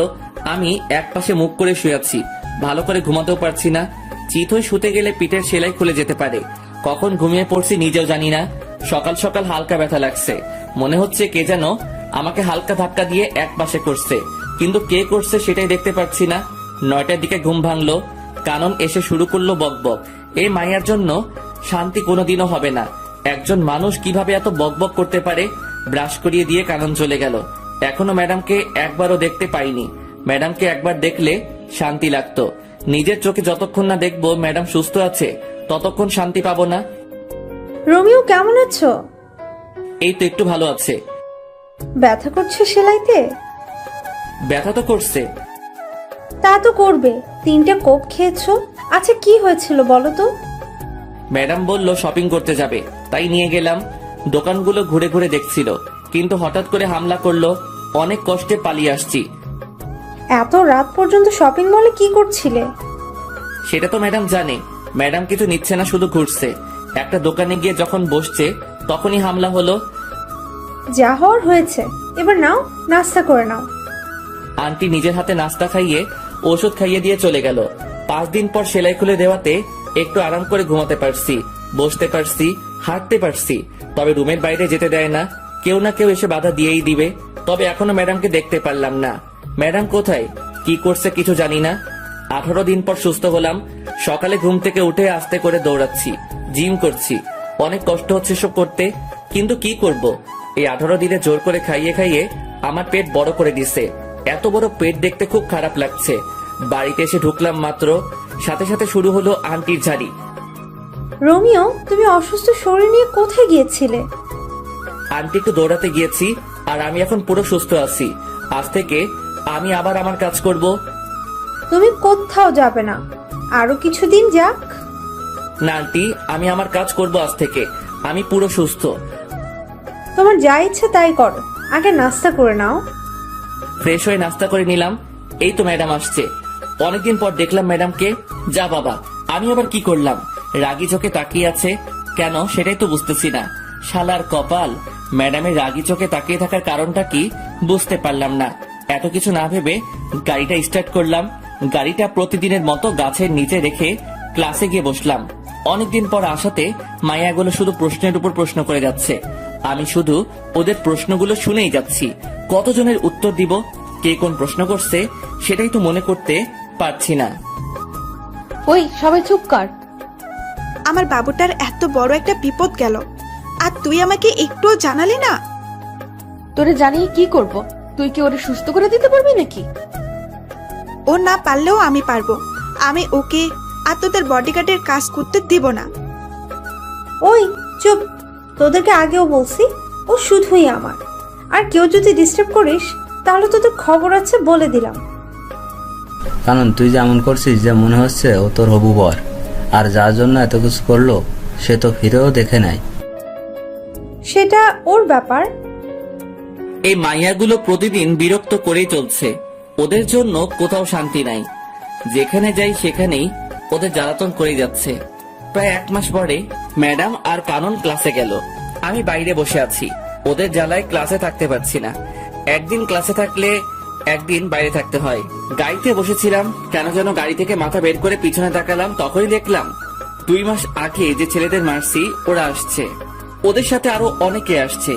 গাড়িটা জোরে চালিয়ে সিঁড়ির সামনে নিয়ে গেলাম। দরজা খুলে রেখে তাড়াতাড়ি দৌড়ে একতলায় ম্যাডামদের রুমে গেলাম। সবাই আমাকে দেখে তাকিয়ে আছে। দৌড়ে আসাতে হাঁপাচ্ছি তাই। কি হয়েছে রোমিও, এমন করছো কেন? তাড়াতাড়ি চলেন। আরে কোথাও যাব সেটা তো বলবে। এত সময় হাতে নেই। ম্যাডাম আর কারণের হাত ধরে দৌড় দিলাম। ওদেরকে উপরে আসতে দেখে অন্যদিকে গিয়ে অন্য সিঁড়ি দিয়ে নেমে পড়লাম। তারপর গাড়িটা চালানো শুরু করলাম। ওরাও গাড়ি নিয়ে তাড়া করলো, কিন্তু ধরতে পারে নাই। তাই এবার আর কোনো বিপদ হলো না। ওরার উপর কেন এত হামলা হচ্ছে সেটাই বুঝতে পারছি না। কি চাই ওরা, কিছুই তো বুঝলাম না। বাড়িতে এসে দেখে আঙ্কেল এসেছে। আসসালামু আলাইকুম আঙ্কেল। ওয়ালাইকুম আসসালাম। বাবা কেমন আছো? এই তো আঙ্কেল, আপনাদের দোয়ায় ভালো আছি। আপনি কেমন আছেন? আমিও ভালো আছি। তা তোমার কাজ কাম কেমন চলছে? জি ভালো। ভালোভাবে করো আর নিজের খেয়াল রেখো। আঙ্কেল একটা কথা বলার ছিল। কি বলবা বলো। না আঙ্কেল কিছু না। কে হামলা করে ম্যাডামের উপর সেটা জানতে চাইছিলাম। এটা জানতে চেয়ে যদি পরে কিছুদিন আগে ঘটে যাওয়া বিষয়টা যদি সামনে চলে আসে, থাক বাবা, কেঁচো খুঁজতে গিয়ে সাপ বের করার কোনো ইচ্ছে নেই। রোমিও কি ভাবছো? কিছু না আঙ্কেল। তোমার দুই হাতে কাটার দাগ কেন? আগে তো কোনোদিন দেখি নাই। আঙ্কেল তেমন কিছু না, পড়ে গিয়ে কেটে গেছে। তুমি কি আমাকে বোকা পাইছো? আমি দেখেছি অনেকটা কেটেছে। এটা পড়ে গিয়ে হয়নি। কি হয়েছে বলো তো। আঙ্কেল কিছু না, ফ্রেশ হয়ে আসি আমি। সত্যি করে বলো কি হয়েছে। আমি বলছি কি হয়েছে। Aunty please. রোমিও চুপ করো, আমাকে আজকে বলতে হবে। আন্টি কোনো কথা বলবা না রোমিও, আমাকে বলতে দাও। আর আজকেও যে হামলা করতে চেয়েছিল, রোমিওর জন্য পারে নাই। ও দুজনকে নিয়ে পালিয়ে আসছে। আন্টি সবটাই যখন বলে দিলেন, তাহলে এটা বলেন এসবের পিছনে কে আছে। বাবা, আমাদের চারিদিকে অনেক শত্রু, ওরা এসব করেছে। আঙ্কেল আমি ফ্রেশ হয়ে আসি। যাও, আমি অপেক্ষা করছি। আঙ্কেল আপনারা খেয়ে নিন, আমি খাবো না। কেন বাবা? আমার খেতে ইচ্ছে করছে না, আমি ঘুমাবো একটু। আপনারা খেয়ে নিন। কি আর করা, তবে রাতে একসাথে খাবো। সেটা তখন দেখা যাবে। রুমে এসে ফ্রেশ হয়ে দিলাম সেই একটা ঘুম। 6টার সময় ঘুম থেকে উঠে ফ্রেশ হয়ে একটু ঘোরাঘুরি করে বাসায় আসলাম। রোমিও এখানে এসো, একটু আড্ডা দিব। আঙ্কেল আমি এখানে ঠিক আছি তো। আরে এসো তো। বসো, একটা কথা বলছি শোনো। আমি জুলির বিয়ে দিয়ে দেবো। আঙ্কেল এটা কি বলেন? ম্যাডামের তো এখনো পড়ালেখা শেষ হয়নি, এখন বিয়ে দিয়ে দিলে ওনার ক্যারিয়ারের কি হবে? ক্যারিয়ার পরে, আগে আমি আমার মেয়ের জন্য সুরক্ষা চাই। আমি আমার এক বন্ধুর ছেলের সাথে ওর বিয়ে ঠিক করেছি। ও আমেরিকাতে থাকে। বিয়ের পর জুলিকে নিয়ে যাবে আমেরিকায়। ওখানে আমার মেয়ে সুরক্ষিত থাকবে। ওরা কি জুলিকে বিয়ের পরে পড়াবে? সেটা ওদের ব্যাপার। আমি এই মাসের মধ্যেই বিয়ে দিয়ে দেবো জুলির। তুমি যা ভালো বুঝবে তাই করো। যাক বাবা, আমাকে আর বডিগার্ডের চাকরি করতে হবে না। ম্যাডামের বিয়ে হয়ে গেলে বাড়িতে গিয়ে নাকে তেল দিয়ে ঘুমাবো। রোমিও আসবো? এসে তো পড়েছেন, আবার আসবো বলার দরকার কি? আমাদের তো লাইন পরিষ্কার হয়ে গেল। কিসের লাইন? জুলির পরে তো আমার সিরিয়াল, তাই বলছি আমাদের লাইন পরিষ্কার হয়ে গেল। ম্যাডামের পরে আপনার সিরিয়াল ঠিক আছে, তাতে আমাদের লাইন পরিষ্কার হবে কেন? আমাদের লাইন পরিষ্কার হবে না কেন? আমি তো তোমাকে ছাড়া অন্য কাউকে বিয়ে করব না। কি? শোনো নাই, আবার বলছি, আমি তোমাকে বিয়ে করব। জীবনেও না। কেন করব না? আমার কোন দিক দিয়ে কমতি আছে? আমি আপনাকে কেন বিয়ে করতে যাব? তাছাড়া আপনার মতো পেতনিকে বিয়ে করে কথা তো ভাবতেও পারি না। ওই রোমিও, আমি পেতনি? না, পেতনি রানী। তোরে আমি দেখে নিব রোমিও।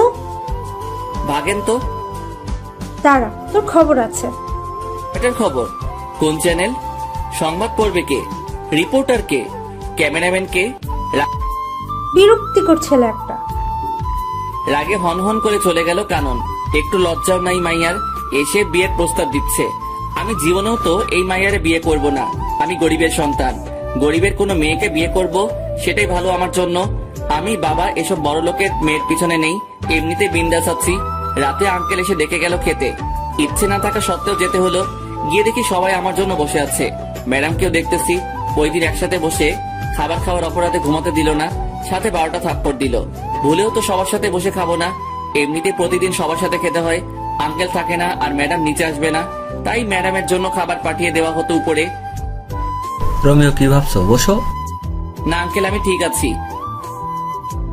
ঠিক আছে মানে কি? বসতে বলছি বসো। আঙ্কেল আমি বসবো না, আমার খাবারটা আমাকে দিয়ে দিন, আমি সোফায় বসে খেয়ে নেই। আমাদের সাথে বসতে কোনো সমস্যা? আঙ্কেল সমস্যা কিছু না, এমনিতেই ইচ্ছে করছে না। আচ্ছা ঠিক আছে, তুমি সোফায় বসো। একটু পরে রোমিও, জুলির বিয়ের সবকিছুর দায়িত্ব কিন্তু তোমার। আঙ্কেল আমার মনে হয় না আমি পারবো কিছু করতে, আমাকে ছেড়ে দিন। রোমিও, তুমি পারবে। আমাদের বিশ্বাস তুমি সবটা সামলে নিতে পারবে। আমার কিন্তু তা মনে হয় না আন্টি, আমাকে মাফ করবেন। কোনো কথা শুনতে চায় না, তোমাকে সবকিছু করতে হবে। যদি কোনো কিছু ভুল হয় তখন কিন্তু আমি দায়ী না। ঠিক আছে। তাহলে দায়িত্ব নিয়ে নিলাম, তবে একটা শর্ত আছে। আবার কি শর্ত? ম্যাডামের বিয়ের পর কিন্তু আমি চলে যাব। ম্যাডামের বিয়ে হয়ে গেলে তো আমার আর কোনো কাজ নেই এখানে। সেটা তখন দেখা যাবে। কিন্তু বিয়েটা কবে আঙ্কেল? সোমবার। হাতে মাত্র সময় 2 দিন, 2 দিনে এত কিছু করব কি করে? তোমার যেভাবে ইচ্ছা সেভাবে করবে। যত টাকা লাগবে আমি দিব, তুমি শুধু আয়োজন করো। চেষ্টা করব। কথা বলতে বলতে খাওয়া শেষ করে ম্যাডামের দিকে তাকিয়ে দেখি চোখ দুটি বড় বড় করে তাকিয়ে আছে। হাতের কাছে পেলে আমাকে মনে হয় কাঁচা খেয়ে ফেলবে। কি মেয়ে রে বাবা, বিয়ে কি আমি ঠিক করছি নাকি? আমি কি বলছি আঙ্কেলকে যে ম্যাডামকে বিয়ে দিয়ে দিতে? এসব তো ম্যাডামের বাবা মানে আঙ্কেল করছে ম্যাডামের জন্য। তাহলে উনি কেন এমন সিংহীর মতো তাকিয়ে আছে? বিয়ে করার ইচ্ছা না থাকলে বলে দিতে পারছে না? ওইদিকে তাকিয়ে দেখি কানন চোখ দাঁত কেলাচ্ছে। এই মাইয়ার কোনো কিছুই মাথায় ঢুকে না, বড়ই আজীব এক জন্তু। যতটুকু পেরেছি ততটুকু করছি, এর বাইরে কিছু করা সম্ভব না। এত কম সময়ের মধ্যে যে এত কিছু করতে পেরেছি সেটাই বা কম কিসের? যাক, আর বডিগার্ডের কাজ করতে হবে না। আজকে গায়ে হলুদ, কালকে ম্যাডামের বিয়ে। কি আনন্দ আকাশে বাতাসে। আর পারি না, ম্যাডামকে হলুদ লাগাতে ব্যস্ত সবাই, আর আমি আমার কাজ নিয়ে আছি। কিছুক্ষণ পর কানন সহ একদল রমণী আমার দিকে সারের মতো তেড়ে আসছে। প্রথমে মনে হলো এমনি হলুদ ছোঁয়াছুঁই করার জন্য দৌড়াচ্ছে, পরক্ষণে খেয়াল করে দেখলাম রমণীদের নজর খারাপ, সবার নজর আমার উপর। তার মানে ওরা আমাকে হলুদ লাগাতে আসছে। দৌড়া রোমিও দৌড়া। দৌড়াতে দৌড়াতে গিয়ে খাটের নিচে লুকালাম, তবু বাঁচতে পারলাম না। আন্টি আমাকে লুকাতে দেখে গিয়েছে। কানন জানতে চাওয়ার সাথে সাথে বলে দিছে। হলুদের অনুষ্ঠান শেষ হয়ে যাওয়ার পর গিয়ে শুয়ে পড়লাম। আজকের থেকে কালকে কাজের চাপটা একটু বেশি, একটু না অনেক বেশি থাকবে। ঘুম থেকে উঠে ফ্রেশ হয়ে নাস্তা করে কাজের তদারকি শুরু করতে হলো। এদিকে কাজের তদারকি করছি, আবার ম্যাডামের বডিগার্ডের কাজও করছি। বলা যায় না কখন কে অ্যাটাক করতে পারে। দেখতে দেখতে 2টা বাজলো। বর আসার কোনো খবরই নেই। আঙ্কেল ফোন দিয়ে যাচ্ছে 2টার পর থেকে, কিন্তু কেউ ফোন তুলছে না। অবশেষে বিকাল 4টায় ফোন তুলে জানায় যার সাথে বিয়ে হওয়ার কথা সে 2 বছর আগে বিয়ে করে ফেলছে। আঙ্কেল অনেকক্ষণ কি নিয়ে যেন ভাবলো। প্রায় 15 মিনিট পর এসে আমাকে ডেকে রুমে নিয়ে গেল। রোমিও, তুমি বাবা আমার মেয়েটাকে বিয়ে করো। কিভাবে সম্ভব আঙ্কেল? তুমি চাইলে সম্ভব। আঙ্কেল আমি আপনার সব কথা মানতে পারবো, কিন্তু বিয়েটা করতে পারবো না। কিন্তু কেন? আঙ্কেল আমি এখন ম্যাডামকে বিয়ে করলে খাওয়াবো কি, রাখবো কোথায়? তাছাড়া আমি গরিবের সন্তান। আমার সাথে যদি ম্যাডামের বিয়ে দেওয়া হয় তাহলে আপনার মান সম্মান কোথায় গিয়ে দাঁড়াবে আপনি ভেবে দেখুন। আমি তো আমার মেয়ের ভালো চাই। ও তোমার কাছে থাকলে ভালো থাকবে, সুরক্ষিত থাকবে। কিন্তু কোনো কিন্তু না, তুমি গিয়ে রেডি হয়ে এসো, আমি এখানে আসি। অবশেষে আমি বিয়ের পিড়িতে। আঙ্কেল নিজে হাত ধরে নিয়ে গিয়ে ম্যাডামের পাশে বসিয়ে দিল। আমি জানি আমাকে বিয়ের পোশাকে দেখে অনেক মেয়ের কষ্ট হচ্ছে, কিন্তু আমার তো কিছু করার নেই। আব্বু আম্মুকে দেখলাম অনেক খুশি। আঙ্কেল অনেকক্ষণ কথা বললো দুজনের সাথে, কি বলছে কে জানে। ম্যাডামের পাশে বসার পর প্রথমে চোখ পড়লো কাননের দিকে। মেয়েটির চোখ দিয়ে পানি পড়ছে। আমি জানি যে ও আমাকে সত্যি অনেক ভালোবাসে, কিন্তু কি থেকে কি হয়ে গেল। তবে আমি একটু জিনিস এখন থেকে বুঝতে পারছি যে এই বিয়েটার পর থেকে আমার কপালে অনেকগুলো থাপ্পড় আছে। কয়টা আছে সেটা জানি না। বিয়ের সব আনুষ্ঠানিকতা শেষে ম্যাডামকে রুমে নিয়ে গেল। আমি টুপ করে আমার রুমে ঢুকে বিয়ের পোশাক ছেড়ে একটা জিন্স আর টি শার্ট পরে বাইরে বের হলাম। এদিক সেদিক ঘোরাঘুরি করছি, কিছু মাথায় ঢুকছে না। রাত 10টায় বাসায় ঢুকলাম। এত রাত করে বাড়ি ফিরাতে কেউ দেখেনি। রোমিও, কোথায় গিয়েছিলে? একটু বাইরে গিয়েছিলাম। তোমাকে তো বিয়ের পর থেকে খুঁজে পাওয়া যাচ্ছে না, কোথায় ছিলে? ভালো লাগছে না তাই একটু বাইরে বের হয়েছিলাম। বুঝলাম। এখন খেতে আসো। জি ম্যাডাম, খাবেন আন্টি?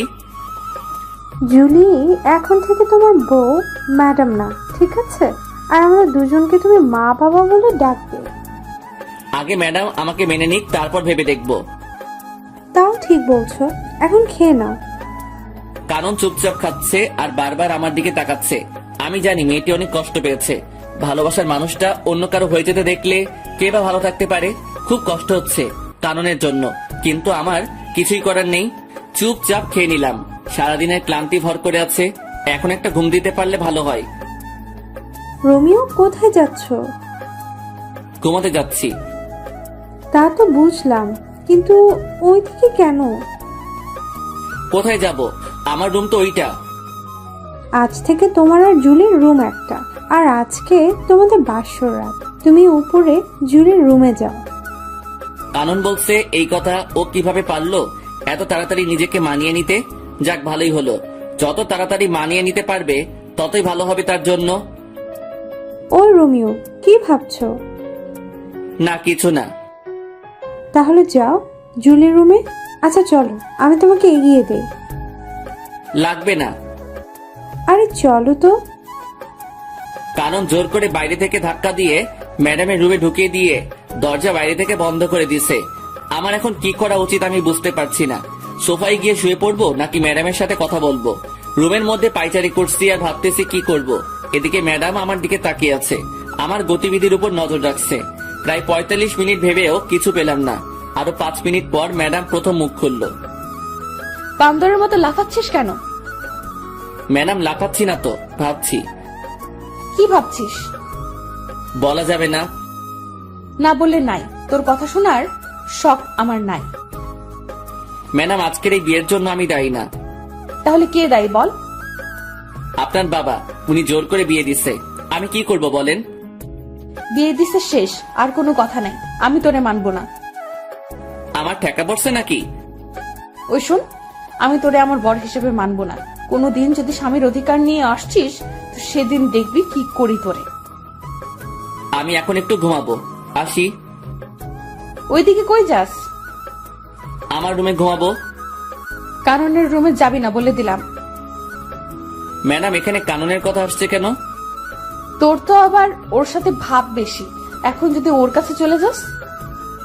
তাতে আপনার কি? বেশি কথা বলবি না। যা, কোথায় যাবি? আমার ঘুম পাচ্ছে। কত বড় ফাজিল মাইয়া, নিজে তো বাসর ঘরে জায়গা দেয় নাই, আবার কাননের কথা বলছে। আমি লুইচ্চা, বদমাইশ, ইতর, চরিত্রহীন হতে পারি, তাই বলে অন্যের দিকে নজর দিব কেন? ঘরে বউ থাকতে ইস, দেখতে বউ বলে মনে হচ্ছে না, মনে হচ্ছে কোনো পরী বসে আছে বিছানায়। আচ্ছা, পরীদের তো ডানা থাকে, আমার বউয়ের কি ডানা ছিল? যদি ডানা থাকতো তাহলে তো দেখতাম।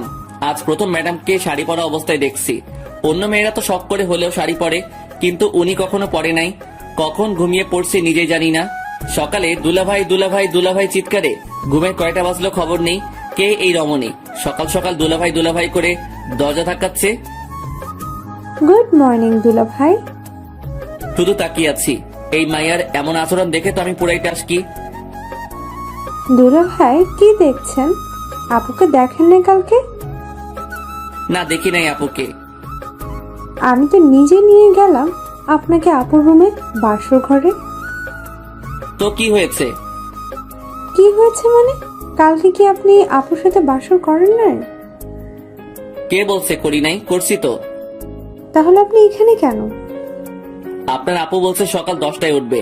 আমি যদি ওখানে থাকি তাহলে আপনি ডিস্টার্ব করলে ঘুমাতে পারবে না, তাই আমারে সকাল সকাল এখানে পাঠিয়ে দিল। দুলা ভাই, আপু কি দিল কালকে রাতে? যা দিল তা তো বলা যাবে না। ভাই বলেন না, আমি ছাড়া তো কেউ জানবে না। আপনাকে বলবো কেন কালকে রাতের কাহিনী? ভাইয়া বলেন না প্লিজ। বলবো। বলেন। আমার লজ্জা করছে। ইস, মেয়েদের মতো লজ্জা পাওয়ার কিচ্ছু হয়নি, বলেন। বলবো। আরে বাবা বলেন না। বাস। কি? কালকে রাতে আপনার আপু আমারে বাস দিছে। এই কথাটা আরো আগে বলে দিলে কি হতো? আগে না বলি আর পরে বলছি, কথা তো বলছি নাকি? তা কেমন বাস দিল? লম্বা, তৈল মাখানো লম্বা লম্বা বাস দিল। ভালো করছে। এখন উঠে আসুন, আর জিম করতে যেতে হবে না, বিয়ে তো হয়ে গেছে, কেউ পড়বে না। কি মেয়ে রে বাবা, জানি মেয়েটি ফাজিল, তবে এতটা যে ফাজিল সেটা জানতাম না। কথা বাড়িয়ে লাভ নেই, খেয়ে আসি। রমিও বাবা, তোমাকে একটা কথা বলি, আমার মেয়েটিকে কেউ কোনোদিন কোনো কিছু জোর করে করাতে পারেনি। ওর যা ভালো লাগে ও তাই করে। আমি জানি না ও এই বিয়েটা মেনে নিয়েছে কিনা, তবে তুমি এতদিন যেভাবে ওর পাশে ছিলে সারা জীবন সেভাবে থাকবে। আঙ্কেল আপনি চিন্তা করবেন না, আমি আছি তো। আমি বিকেলে ফ্লাইটে চলে যাচ্ছি, আর বিকেলে তোমরা ঢাকা দিকে রওনা হবে। কেন আঙ্কেল? আমার একটা বাড়ি আছে ওখানে, সেখানে তোমরা দুজনে থাকবে আজ থেকে। কিন্তু কোনো কিন্তু না, যেটা বলছি সেটা করবে। আচ্ছা ঠিক আছে। বিকেলে আঙ্কেলকে বিদায় দিয়ে আমরাও ঢাকার দিকে রওনা হলাম। কি ব্যাপার, ম্যাডাম এত শান্ত হয়ে আছে কেন? এমন শান্ত থাকতে তো ম্যাডামকে আগে কোনোদিন দেখিনি। তবে কি আমার উপর আজকে কোনো ঝড় আসতে চলেছে? গাড়িতে উঠে ড্রাইভারের পাশে সিটে গিয়ে বসে পড়লাম, আর ম্যাডাম পিছনে গিয়ে বসলো। আঙ্কেলকে বারবার বারণ করার পরও ড্রাইভার দিয়ে দিল সাথে। 9 ঘন্টা পর আমরা ঢাকার বাড়িতে পৌঁছালাম। রাত 12টায় গিয়ে বাসায় ঢুকলাম। বাড়িতে কেউ না থাকলে যা হয় আর কি, সব জায়গায় ময়লা জমে আছে, কেমন যেন একটা গন্ধ আছে। আমি চারপাশে তাকিয়ে তাকিয়ে দেখছি, আর ম্যাডাম আমার দিকে চোখ বড় বড় করে তাকিয়ে আছে। ওই তাকিয়ে তাকিয়ে কি দেখছিস? অনেক ক্লান্ত লাগছে, আমি ঘুমাবো। কে বারণ করছে আপনাকে ঘুমাতে? কে ঘুমিয়ে পড়েন। ঘুমিয়ে পড়বো মানে কি? আমি কি না খেয়ে ঘুমাবো নাকি? তো খেতে বারণ করছে কে? খাবার পাবো কোথায় আমি? তুই গিয়ে নিয়ে আয়। কোনটা করবেন সেটা বলেন। আগে খাবেন নাকি ঘুমাবেন? দুইটা করব। আগে কোনটা করবেন? খাবো। কি খাবেন? বিরিয়ানি খাবো। সাথে আর কিছু লাগবে? একটা প্রাণাত নিয়ে আসবি। টাকা দেন। এই তোর লজ্জা করে না আমার কাছে টাকা চাইতে? লজ্জা করবে কেন? টাকা তো আমি রাখছি আপনার ব্যাগে। কি? আপনি ব্যাগ খুলে দেখেন। কখন রাখছিস? রাখছি বলা যাবে না, এখন টাকা দেন, না হলে পরে কিছুই পাবো না। এই নে। 200 টাকা দিয়ে কি পাবো ম্যাডাম? কি পাবি তুই বল? 2টা বিরিয়ানি প্যাকেট পাবো, আর একটা প্রাণাপ পাবো। ঠিক আছে, তো আর কি? আর কি মানে? সকালে নাস্তা যে করবেন, আটা ময়দা কিছু তো একটা লাগবে। বেশি কথা বলবি না। সকালেও বাইরে থেকে নিয়ে আসবি, এখন তাড়াতাড়ি যা। যাচ্ছি। এই দাঁড়া। আবার কি? আমি কি দাঁড়িয়ে থাকবো? বসতে কে বাধা দিল আপনাকে? আমি কি এই ময়লায় বসবো নাকি? পরিষ্কার করে দিয়ে তারপর যাবি। পারবো না। আপনি ঘুমাবেন, আপনি করেন। মাথা গরম করাবি না বলে দিলাম। মাথা গরম হলে তো ভালো। কেন? চায়ের জন্য পানি গরম করব। তোরে খাইছি, দাঁড়া। কে শুনে কার কথা? মায়ের খেতে না চাইলে দৌড়া রোমিও। খাবার নিয়ে বের হয়ে ল্যাম্পপোস্টের আলোয় চুপচাপ হাঁটছি আর ভাবছি, কি দেখে কি হয়ে গেল। ছিলাম বডিগার্ড, আর এখন বড় হয়ে গেলাম। তাও আবার যে সে বড় না, বডিগার্ড থেকে বড়। বডিগার্ড বড় হয়ে গেলাম। কি কপাল আমার! কয়জনের ভাগ্যে এমনটা হয়? ভাবতে ভাবতে বাসায় পৌঁছালাম। কলিং বাজানোর সাথে সাথে দরজা খুলে দিল ম্যাডাম। আই বান্দর, তুই এতক্ষণ কি করছিলি বাইরে? খাবার আনতে গেছি। এতক্ষণ লাগে? সময় লাগবে না নাকি? তাই বলে এতক্ষণ লেট করবি? আমি সেই কখন থেকে বসে আছি তোর জন্য। সূর্য কোন দিকে উঠলো? রাতের আকাশে তুই সূর্য দেখছিস কোথায়? সেটা পরের কথা। আগে বলেন আমার জন্য অপেক্ষা করার কারণ কি? খিদে লাগছে, কখন খাবার নিয়ে আসবি তাই। ও, এই নিন আপনার বিরিয়ানি। বসবো কোথায়? ও আল্লাহ, আমার উঠাই নাও না কেন? কোথায় বসবো সেটাও নাকি আমি ঠিক করে দিব? ওই চুপ, সব জায়গায় তো ময়লা জমে আছে, কোথায় বসবো? তুই সোফাটা পরিষ্কার করে দে, আমি সোফায় ঘুমাবো। শখ কত, আমি ঘুমাবো ফ্লোরে, আপনি যে কোনো একটা রুম পরিষ্কার করে ঘুমাবেন। ওই, আমি তোর ম্যাডাম, আমি যা বলবো তুই তাই করবি। কোন উপন্যাসে লেখা আছে? তোর জন্য উপন্যাস খুঁজতে পারবো না, যেটা বলছি সেটা কর। ঠিক আছে ম্যাডাম, আপনি খেয়ে নিন। এই মায়ের উপর ঠাড়া পড়ুক, সোফায় রাত কাটিয়ে দিব ভাবছি, আজকে কিন্তু সেটা স্বপ্নই থেকে গেল। এই মায়ের জন্য তা হলো না। এটা সেটা করতে করতে রাত 2টা বাজলো। কি দৌ লাগছে হেব্বি, খুব ঘুমো পাচ্ছে। ম্যাডামকে শুয়ে পড়ছে। এটা কি সেই বদরাগী মেয়েটি? কি সুন্দর লাগছে ঘুমন্ত অবস্থায় আমার ম্যাডামকে। কিছু চুল এসে মুখে পড়ে আছে, এতে করে আরো মায়াবী লাগছে ম্যাডামকে। একটু ছুঁয়ে দিতে ইচ্ছে করছে ম্যাডামকে। আচ্ছা ম্যাডাম তো এখন আমার বউ, ছুঁয়ে দেখবো কি একটু? যদি একটা থাপ্পড় দেয় তখন কি হবে? না বাবা, দরকার নেই। ছুঁয়ে দেখার পরে কোনোদিন যদি আমায় মেনে নেয় তারপর না হয় ছুঁয়ে দেখা যাবে। খেয়ে শুয়ে পড়লাম ফ্লোরে। সেই একটা ঘুম হলো, কিন্তু সকালে শান্তিতে ঘুমাতে পারলাম না। 2টায় ঘুমাইছি।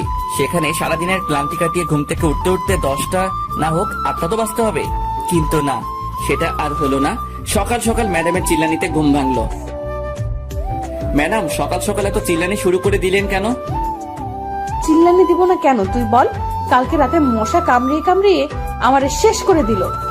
তার উপর ঠান্ডা লাগছিল, তুই একটা চাদরও দিলি না গায়ে। আমি একটুও ঘুমাতে পারিনি। ওহ আল্লাহ, আমি কোন মেয়ের পাল্লায় পড়ছি? উনি রাতে ঘুমাতে পারে নাই বলে আমারও ঘুমাতে দেয় নাই। প্রতিদিন তো সকাল 6টায় উঠিস, এখন 8টা বাজে উঠছিস, তারপরও এমন করছিস কেন? এখন যা, নাস্তা নিয়ে আয়। হ্যাঁ, আমি যে সকাল 6টায় উঠি তা আপনি জানলেন কি করে? তার মানে আপনি আমায় প্রতিদিন লুকিয়ে লুকিয়ে দেখছেন? তোরে দেখতে যাবো কেন? তুই কে? নাস্তা নিয়ে আয়, খিদে লাগছে। যাচ্ছি। নাস্তা শেষ করে কাজ নিয়ে ব্যস্ত হয়ে পড়লাম। এত বড় বাড়ি পুরোটা আর 2জন মানুষকে নিয়ে পরিষ্কার করলাম। ম্যাডাম বসে বসে দেখছে আর চিপস খাচ্ছে। এই মাইয়া পারেও বটে, সারাদিন চিপসকে কাটিয়ে দিল। কয়টা খাইছে হিসাব নাই। আর এদিকে আমার অবস্থা খারাপ হয়ে যাচ্ছে খিদেই। ম্যাডাম রাতে কি খাবার নিয়ে আসবো নাকি রান্না করব? বাইরে খাওয়ার বেশি হলে শরীর খারাপ করবে, তুই রান্না করে নিবি। পারবো না, আপনি করে নেন। বাবা কি বলেছিল মনে নাই তোর? আমারে দেখে রাখতে বলছে। দেখে রাখতে বলছে, রান্না করে খাওয়াতে নয়। বেয়াদব, মুখে মুখে কথা বলিস। যা বলছে তাই কর। পারবো না, আমি খাবো না, রান্নাও করবো না। সারাদিন কাজ করছে, এখন ঘুমাবো। যা রান্না কর। শালার কপাল, বিয়ে করছি কোথায় বইয়ের হাতে রান্না খাবো, কিন্তু এমন পোড়া কপাল, শুধু থাপ্পড় খাচ্ছি। দূর, ভাল লাগে না। প্রথমে ভাবলাম রান্না করব না, পরে ভাবলাম রান্না না করলে তো মেয়েটি খাবে না। দুপুরে কাজে ব্যস্ত ছিলাম বলে রান্নাও করতে হয়নি, বাইরে থেকে কিছু নিয়ে আসতেও হয়নি। সকালে চিপস আনতে বলছে, ওগুলো খেয়েছে সারাদিন বাচ্চাদের মতো বসে বসে। যা পারি কিছু একটা রান্না করি, কিছু একটা তো খাওয়া হবে। রান্না শেষ করে ম্যাডামকে খেতে রাখতে গিয়ে দেখলাম গান শুনছে মোবাইলে ইয়ারফোন লাগিয়ে। সেটা ওনার বিভিন্ন অঙ্গভঙ্গির মাধ্যমে বোঝা যাচ্ছে। ম্যাডাম, ও ম্যাডাম। ওই কি হয়েছে, চিল্লাস কেন? খেতে আসেন। খাবো না, তোর খাবার তুই খা গিয়ে। না খাইলে আমার কি? রান্না করছি, খেলে খাবে, না খেলে নাই, আমার কি? আমি খাওয়া শুরু করার পরে ম্যাডাম এসে বসে পড়লো। আমি শুধু খাচ্ছি, ম্যাডাম যে আসছে সেটা আমি জানি না, এমন ভাব করছি। ওই প্লেট দে, খিদে লাগছে, খাবো তো। একটু আগে তো বললেন খাবেন না, তাহলে এখন আবার খেতে আসছেন কেন? তোরে বলবো কেন? তুই কে? আপনার বর। আবার যদি কোনোদিন তোর মুখে এই কথা শুনি তো তোর খবর আছে। আচ্ছা ঠিক আছে, আর বলবো না, এবার খেয়ে নিন। শুধুই কি এই ভাত আর ডিম ভাজি? আজকের মতো এখানে শেষ করেন। আমি খাবো না। না খেলে নাই, আমার কি? আমি এগুলো খাবো না, কিছু নিয়ে আয় বাইরে থেকে। পারবো না, আমার ঘুম পাচ্ছে, ঘুমাবো। আমি কি না খেয়ে থাকবো সারা রাত? রান্না করা আছে, খেলে খাবেন, না খেলে আমার কি? আমি খাবো না। দূর, না খেলে না খাবি। রান্না করার দরকার ছিল, রান্না করছি। খেলে খাবি, না খেলে মশা খা গিয়ে। হাত পা বিছানায় ছড়িয়ে দিয়ে শুয়ে পড়লাম। বিছানা ভিজে ভিজে লাগছে কেন? তাহলে কি আমি হিসু করে দিছি? না, তা কি করে হয়? আম্মু বলে আমি নাকি ল্যাংটা কাল থেকে বিছানায় হিসু করি না। আজকে কি সে রেকর্ড ভেঙে ফেললাম নাকি? না, সেটা কি করে হয়? তাড়াতাড়ি করে উঠে বসে দেখি ম্যাডাম হাতে একটা বালতি নিয়ে দাঁড়িয়ে আছে। তার মানে আমি রেকর্ড ভাঙি নাই। ম্যাডাম পানি ঢেলে দিছে বিছানায়। ম্যাডাম, এটা কি হলো? আপনার জন্য কি একটু শান্তিতে ঘুমাতেও পারবো না? ঘুমাবি মানে কি?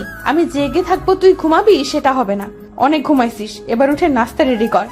কালকে সারা রাত খিদের জ্বালায় ঘুমাতে পারিনি। খাবার তো ছিল, না খেলে কি করা থাকে বলেন? বেশি কথা বলবি না, নাস্তা রেডি কর। যাচ্ছি। মেয়েটি কি একটু নরম সুরে কথা বলতে পারে না? সব সময় কেমন যেন খিটখিট করে, ভাল লাগে না। সব সময় ম্যাডামের জ্বালাতন সাথে থাপ্পড় খেতে খেতে এগিয়ে চলছে আমার বিবাহিত প্যারাময় জীবন। বউটা আমার রাগী হলে কি হবে? কোনো খারাপ অভ্যাস নাই, তবে একটা বাজে অভ্যাস আছে, সেটা হলো স্বামীর গায়ে হাত তুলে। এই মেয়ের হাতে এখনো পর্যন্ত কয়টা থাপ্পড় খেয়েছি তার কোনো ঠিক নেই। বিকেলে ঘুমাচ্ছি, এমন সময় মনে হলো ভূমিকম্প শুরু হয়েছে। তাড়াতাড়ি বাইরে বের হতে গিয়ে দেখি মোবাইলে আম্মুর নাম্বার ভাসছে। তখন মনে হলো ভূমিকম্পন হচ্ছে না, আমার মোবাইলই ডাকতেছে। হ্যালো আম্মু, কেমন আছো? ভালো থাকতে দিলি কবে? বিয়ে হয়েছে 3 মাস হতে চললো, কিন্তু বৌমাকে সেই বিয়ের দিনের পর থেকে আর দেখি না। তোরা এতবার করে বললাম বউকে নিয়ে একবার ঘুরে যা। কার বউ? কিসের বউ? কিভাবে বউ হলো? ওই ফাইজলামি হচ্ছে আমার সাথে? যাও, কি যে বলো না আম্মু, তোমার সাথে কি আমি ফাইজলামি করতে পারি বলো? তাহলে বল, কবে আসবি বৌমাকে নিয়ে? আমি জানি না, জিজ্ঞেস করে দেখি যাই কিনা। তুই নিয়ে আসলে তো আসবে, কালকে নিয়ে আসবি। আচ্ছা, দেখি কি করা যায়। দেখা দেখির কাজ নাই, কালকে আসতে হবে তোদের। আচ্ছা, আসবো। এ কেমন বায়না করলো আম্মু? মুরগিকে বলছে বাঘকে ডিনারের জন্য রাজি করাতে, বাঘে যদি আমার চেপে ধরে তাহলে তো আমি শেষ। ম্যাডাম, অনেকদিন হলো কোথাও যাওয়া হয় না, চলেন কোথাও থেকে একটু ঘুরে আসি। মতলব কি সেটা বলতো? মতলব আবার কি হবে? আম্মু ফোন দিয়ে বলছে আপনাকে নিয়ে আমাদের বাড়িতে যেতে কালকে। আপনি কি যাবেন? না, আমি কোথাও যাব না, তুই যা। আচ্ছা ঠিক আছে, আমি যাব। আপনাকে যেতে হবে না? হুম। সকালে ঘুম থেকে উঠে নাস্তা বানিয়ে নাস্তা করে রেডি হয়ে নিলাম। যেতে যেতে এমনি সন্ধ্যা হয়ে যাবে, জ্যামে পড়লে তো অবস্থা হালুয়া হয়ে যাবে। তবুও রওনা দিতে দিতে 9টা বেজে গেল। ওই দাঁড়া, আমি যাব তো। আপনি আবার কোথায় যাবেন? আমি কি এখানে একা থাকবো নাকি? আমাকে আমাদের বাড়িতে রেখে তারপর যাবি তুই। আমি পারবো না, আপনি পথে নেমে পড়লেই তো হয়।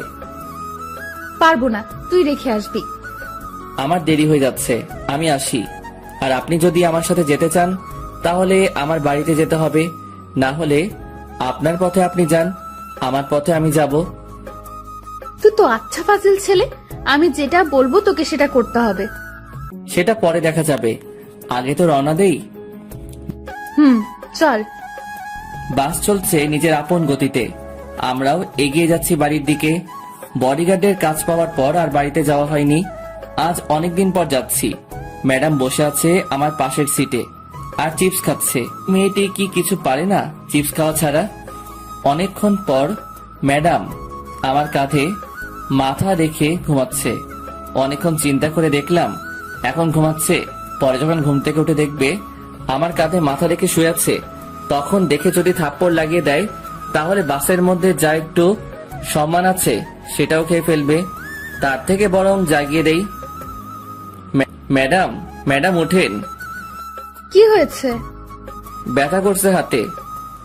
তো আমি কি করব? আপনার জন্য তো এমন হলো। আমি কি করছি? আপনি যদি আমার কাঁধে মাথা না রাখতেন তাহলে ব্যথাও হতো না। এই, তোর লজ্জা করে না? একটা মেয়ের মাথা কাঁধে রাখতে পারিস না? আমার কি ঠেকা পড়ছে যে আপনার মাথা আমার কাঁধে রাখবো? বেশি কথা বলিস কেন? চুপ থাকতে পারিস না? না, পারি না। আবার কথা বলিস মুখে মুখে। এই তালা দিলাম মুখে, আর কোনো কথা বলবো না। বাড়িতে আসতে আসতে 7টা বেজে গেল। পথে একটু কথাও হয়নি ম্যাডামের সাথে। কখন যে বাসার দরজায় এসে দাঁড়িয়েছি নিজেই জানি না। কি রে, কি ভাবছিস? ওহ আম্মু, তুমি? আমি হব নাকি ভূত হবে নাকি? না, তেমনটা না। আমার বৌমাকে নিয়ে আসছিস তো? তোমার বৌমা কোথায় পাবো? পিছনে দাঁড়িয়ে আছে যে, ওটা কে? ভূত মনে হয়, তাকিয়ে দেখো। কি, তুই আমার বৌমাকে ভূত বললি? তোর আজকে খাওয়া বন্ধ। খাওয়ার এত শখ নাই, তুমি তোমার বৌমাকে নিয়ে খাওয়াও। আসো মা, ভিতরে আসো। এটা কি হলো? ম্যাডাম তো চলে এলো। মাইয়া জাতি বড় অদ্ভুত জাতি। সকালে কত ভেজাল করলো এই মাইয়া এখানে আসবে না বলে, আর এখন কত সহজে আম্মুর সাথে হাসি খুশি চললো। মনে হচ্ছে না মেয়েটি রাগী বদমেজাজি। রোমিও, খেতে আয়। খাবো না, তুমি খাও তোমার বৌমাকে নিয়ে। রোমিও আয় বাবা, অনেকদিন হলো একসাথে বসে খাওয়া হয়নি। না না, খাবো না, তোমাদের বৌমা আসছে, ওরে নিয়ে খাও। ওই, বেশি বাড়াবাড়ি করবি তো খাওয়ার পাবি না। এই না, তা কি করে হয় আম্মু? তা যদি না হয় তাহলে খেতে আয়। আসছি, হাফ মিনিট দাঁড়াও। দাঁড়ানোর সময় নাই, এই তো আসছি। বসে পড়। এত আয়োজন কখন করলে আম্মু? আমার বৌমা আসবে আর আমি কিছুই রান্না করব না নাকি? আমার জন্য তো কোনোদিন এত কিছু করনি, আজ বৌমা আসছে বলে এত কিছু? আবার যদি শুনি আমার বৌমাকে নিয়ে কোনো কথা বলিস তাহলে তোর কপালে কিছুই জুটবে না। এবার বল কি করবি? কিছুই বলবো না আর, এই চুপ করলাম। বাপরে বাপ, এ কেমন বিচার! আম্মু দেখছি ম্যাডামের দিকে ঝুঁকে পড়ছে। এই মায়া কি কোনো জাদু জানে নাকি? যদি এমন জাদু আমি জানতাম তাহলে কবে ম্যাডামকে থুক্কু বউকে পটিয়ে নিতাম। খাওয়া শেষ করে বাইরে গিয়ে একটু ঘোরাঘুরি করে বাসায় এসে ফ্রেশ হয়ে আমার রুমে ঘুমাতে গেলাম। রুমে ঢুকে দেখি ম্যাডাম বসে আছে বিছানায়। অনেক ক্লান্ত লাগছে, তাই কোনো কথা না বলে বালিশ নিয়ে নিচে শুয়ে পড়লাম। চোখ বন্ধ করার সাথে সাথে বুকের উপর ভারী ভারী লাগছে, সাথে গলা চেপে ধরছে মনে হলো কেউ। চোখ খুলে দেখি ম্যাডাম। আরে আরে, কি করছেন? ছাড়ুন বলছি। ছাড়বো না। কি বলা হচ্ছে শুনি? কি বলছি? মনে করে দেখ কি বলছিস। মনে পড়ছে না, মরে যাব তো। ছাড়ুন বলছি, ছাড়ুন। ছাড়বো না। কি বলছিস শুন? তোমার বৌমা আসছে, তোমার বৌমাকে নিয়ে খাওয়া। এই, আমি তোরে বলছি না আমার বাড়িতে রেখে আসতে? আমিও বলছিলাম পারবো না। ছাড়ুন না ম্যাডাম, মরে যাব তো। ছাড়বো না। মরে যা, মরে গেলে তো আমি বাঁচি। আমি তো মরবো না। তাহলে আমি তোরে নিজের হাতে খুন করব। পারলে করেন, কে বারণ করছে? মারবো মারবো, সুযোগটা আগে আসুক তারপর। 2 দিন বাড়িতে কাটানোর পর আবার ঢাকায় ফিরে এলাম। তারপর থেকে আগের মতোই চলছে, সব সময় প্যারা দিয়ে চলছে। ম্যাডাম, থুক্কু, বউ। পরদিন বিকালে। এই রোমিও, কেমন আছো? ভালো, তুমি? ভালো থাকতে তুমি কোথায় দিচ্ছ? আমি কি করছি? তোমায় যে ভালোবেসে ফেলেছি। ম্যাডাম জানে এটা? পাগল নাকি? তোমার ম্যাডাম জানতে পারলে তো আমাকে মেরে ফেলবে। ওই দিন যা করলো তোমার কথা জিজ্ঞেস করাতে। তাহলে এখন আবার কথা বলছো কেন? তুমিও মরবা, সাথে আমারও মারবা? আচ্ছা, তোমার বউ তো তোমাকে ভালোবাসে না, তাহলে ওকে ডিভোর্স দিয়ে দাও। যাও যাও, তুমি গিয়ে ম্যাডামকে বলে আসো আমাকে যেন ডিভোর্স দিয়ে দেয়। আচ্ছা বলবো, তবে ডিভোর্স দিয়ে দিলে আমাকে গলায় ঝুলিয়ে নিতে হবে। যদি ডিভোর্স করাতে পারো তবে। ওকে, আমি রাজি। তবে ম্যাডাম যদি আমারে কিছু বলে তাহলে আমি সব বলে দিব। তোমাকে বলতে হবে না, আমি বিকালে তোমাদের বাসায় এসে জানাবো। যদি মার খেতে না চাও তাহলে বাসায় থাকো, আর যদি মায়ের খাওয়ার শখ থাকে তাহলে বিকেলে এসো। আসবো আসবো। কি মেরে বাবা, মরার ভয় নেই নাকি? ও আসবে আমার আর ম্যাডামে ডিভোর্স করাতে? আমার তো লুঙ্গি ড্যান্স দিতে ইচ্ছে করছে। বিকেল এসো, চা নাস্তার বদলে মায়ের খেয়ে যেও। ইদানিং ম্যাডাম আমাকে যেভাবে প্রতিদিন পিটায় কোনো কারণ ছাড়া, আর উনি আসবে ডিভোর্স নিয়ে কথা বলতে। ওহ, ওই মায়ের তো পরিচয় দেওয়া হয়নি। উনি হলো আমাদের বাড়ির থুক্কু, আমার শ্বশুর বাড়ির পাশের বাসার একটি মেয়ে। এখানে আসার পর থেকে আমার পিছনে পড়ে আছে। ওর নাম তো বলা হয়েছে, তবুও বলি ও ইভা। পড়ালেখা শেষ করে বসে আছে, থুক্কু বসে নাই, আমার পিছনে পড়ে আছে। আজকাল ঘুমালাম না, 4টার সময় বের হয়ে গেলাম বাসা থেকে। বাসায় থাকলে আজকে আমার উপরে দিয়ে শনি রবি সোম মঙ্গল সব চলবে। 9টার দিকে বাসায় ঢুকলাম, ঢুকে সোজা রান্নাঘরের দিকে দিলাম দৌড়। খুব খিদে লাগছে, খাবার গরম করতে হবে। ম্যাডাম ঠান্ডা খাবার খেতে পারে না, আর আমি ঠান্ডা ছাড়া খেতে পারি না। রাতে একসাথে খেয়ে শুয়ে পড়লাম আমার রুমে গিয়ে। ম্যাডাম থাকে অন্য রুমে। একটু পরে ম্যাডাম ঢুকলো আমার রুমে, হাতে একটা লাঠি নিয়ে। এদিকে ভয়ে আমি কাঠ হয়ে যাচ্ছি। আয় এদিকে আয়। কেন ম্যাডাম? কাজ আছে, আয়। কি কাজ? তাড়াতাড়ি বলেন, আমি ঘুমাবো। তোর ঘুম পাড়াচ্ছি, দাঁড়া। আরে আরে ম্যাডাম, আমাকে মারছেন কেন? আমি কি করছি? তুই পাশের বাসার রিভা পেতনিকে কি বলছিস? বিশ্বাস করেন ম্যাডাম, আমি কিছু বলি নাই। তাহলে ও কি আমার বোকা বানাইছে? হতে পারে। তার মানে তুই বলতে চাচ্ছিস আমি বোকা? সেটা কখন বললাম? তাহলে কি বলছিস? কিছু বলি নাই। আবার মিথ্যা কথা বলছিস? তোরে তো আজকে শেষ করে দিব। আমি কিছু করি নাই তো ম্যাডাম, সব দোষ ওই ইভার। ইভা, তুই ওরে বলিস নাই আমার ডিভোর্স দিয়ে ওরে বিয়ে করবি? বলিস নাই? ম্যাডাম আমি এটা বলি নাই, ও আপনাকে মিথ্যা বলছে। তুই বলছিস, আমি লুকিয়ে লুকিয়ে সব শুনছি। কি? আপনি এমন কেন ম্যাডাম?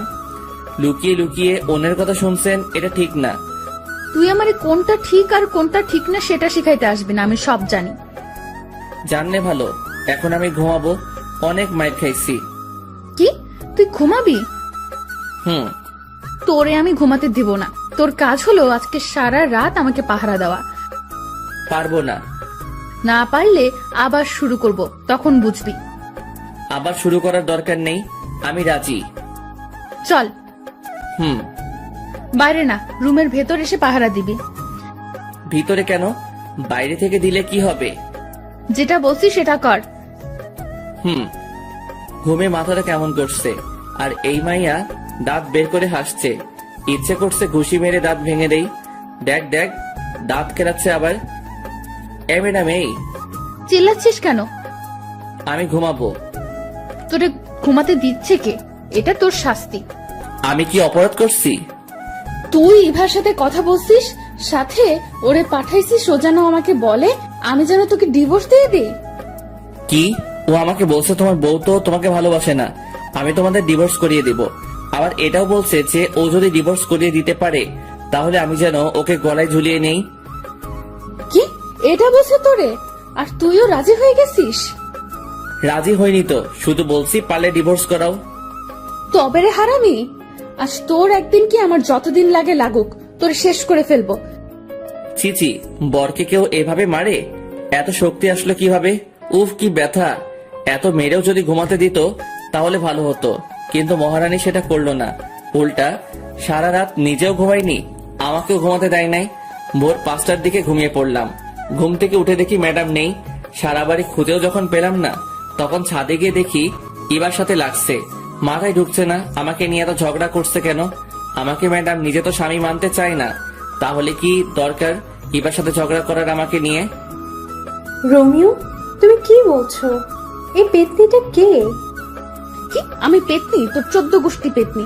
তোরে যদি আর একদিন দেখি আমার বরের দিকে নজর দিতে, তাহলে তোর চোখ তুলে ফেলবো।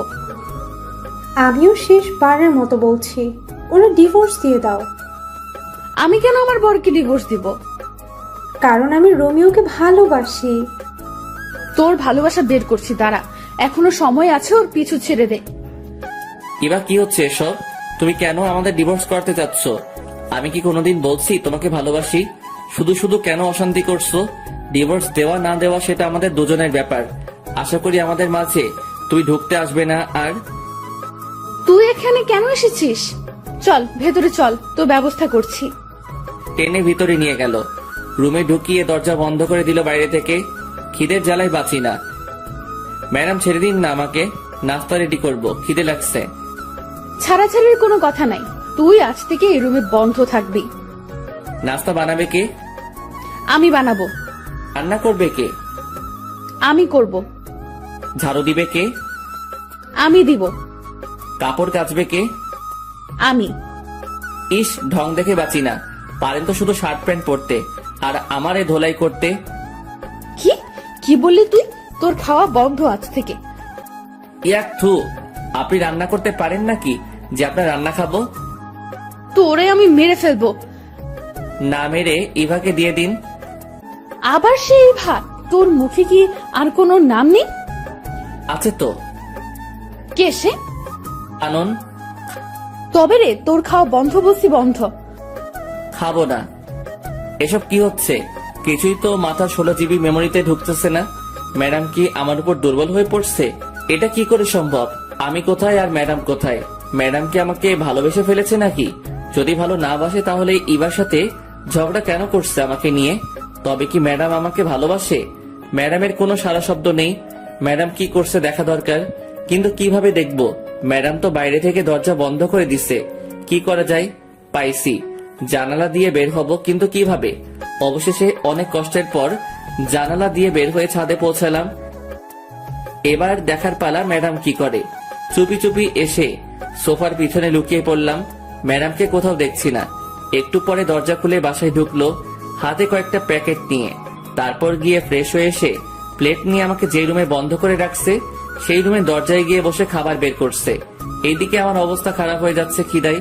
চোখের সামনে গরম গরম বিরিয়ানি দেখে খিদের পরিমাণ আরো 3 গুণ বেড়ে গেল। 2টা প্লেটে বিরিয়ানি বেড়ে রাখছে। রোমিও, চুপ করে আছি। আয় রোমিও, খেতে আয়। এখনো চুপ। ওই আসবি নাকি মাইর খাবি?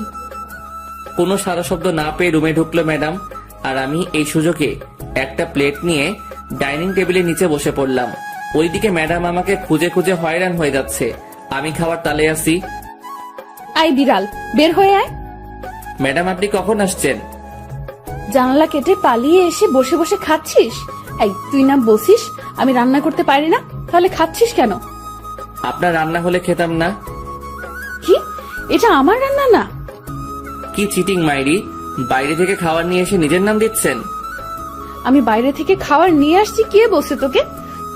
আমি দেখছি। তবে রে বান্দর পোলা। ম্যাডাম এটা কি হলো? কি হয়েছে? আপনার নজর খারাপ হয়ে যাচ্ছে ম্যাডাম। কি কি করছি আমি যে আমার নজর খারাপ হয়ে গেল? একটু আগে যেটা করলেন এটা কি ঠিক করছেন? তুই আজ থেকে আমার সাথে কথা বলবি না।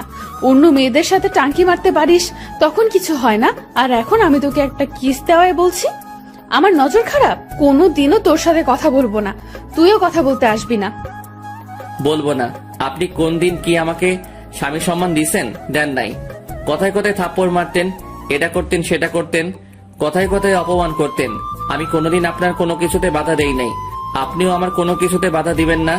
আজ থেকে আপনার মতো আপনি থাকবেন আর আমার মতো আমি। এটা কি হলো? যা হওয়ার হয়েছে, এত কিছু ভাবার সময় নাই। পেট ভরে গেছে, এখন একটু পাসপোর্ট অফিস থেকে আসি। পাসপোর্ট রেডি হয়ে গেছে, মেসেজ আসছে, ওটা নিয়ে আসি। প্রায় 1 মাস হতে চললো, ম্যাডাম আর আমার কোনো কথা হয় না। দুজনে বাইরে গিয়ে খাবার নিয়ে এসে তারপর নিজেদের রুমে গিয়ে খাই।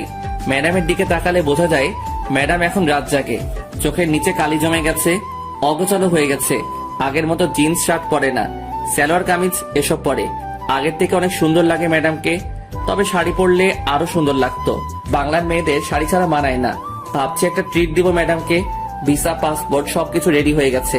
সৌদি চলে যাব, আমার বেস্ট ফ্রেন্ড ওখানে থাকে, ও সব ব্যবস্থা করছে। ম্যাডাম, কি? শপিং করতে যাবেন নাকি?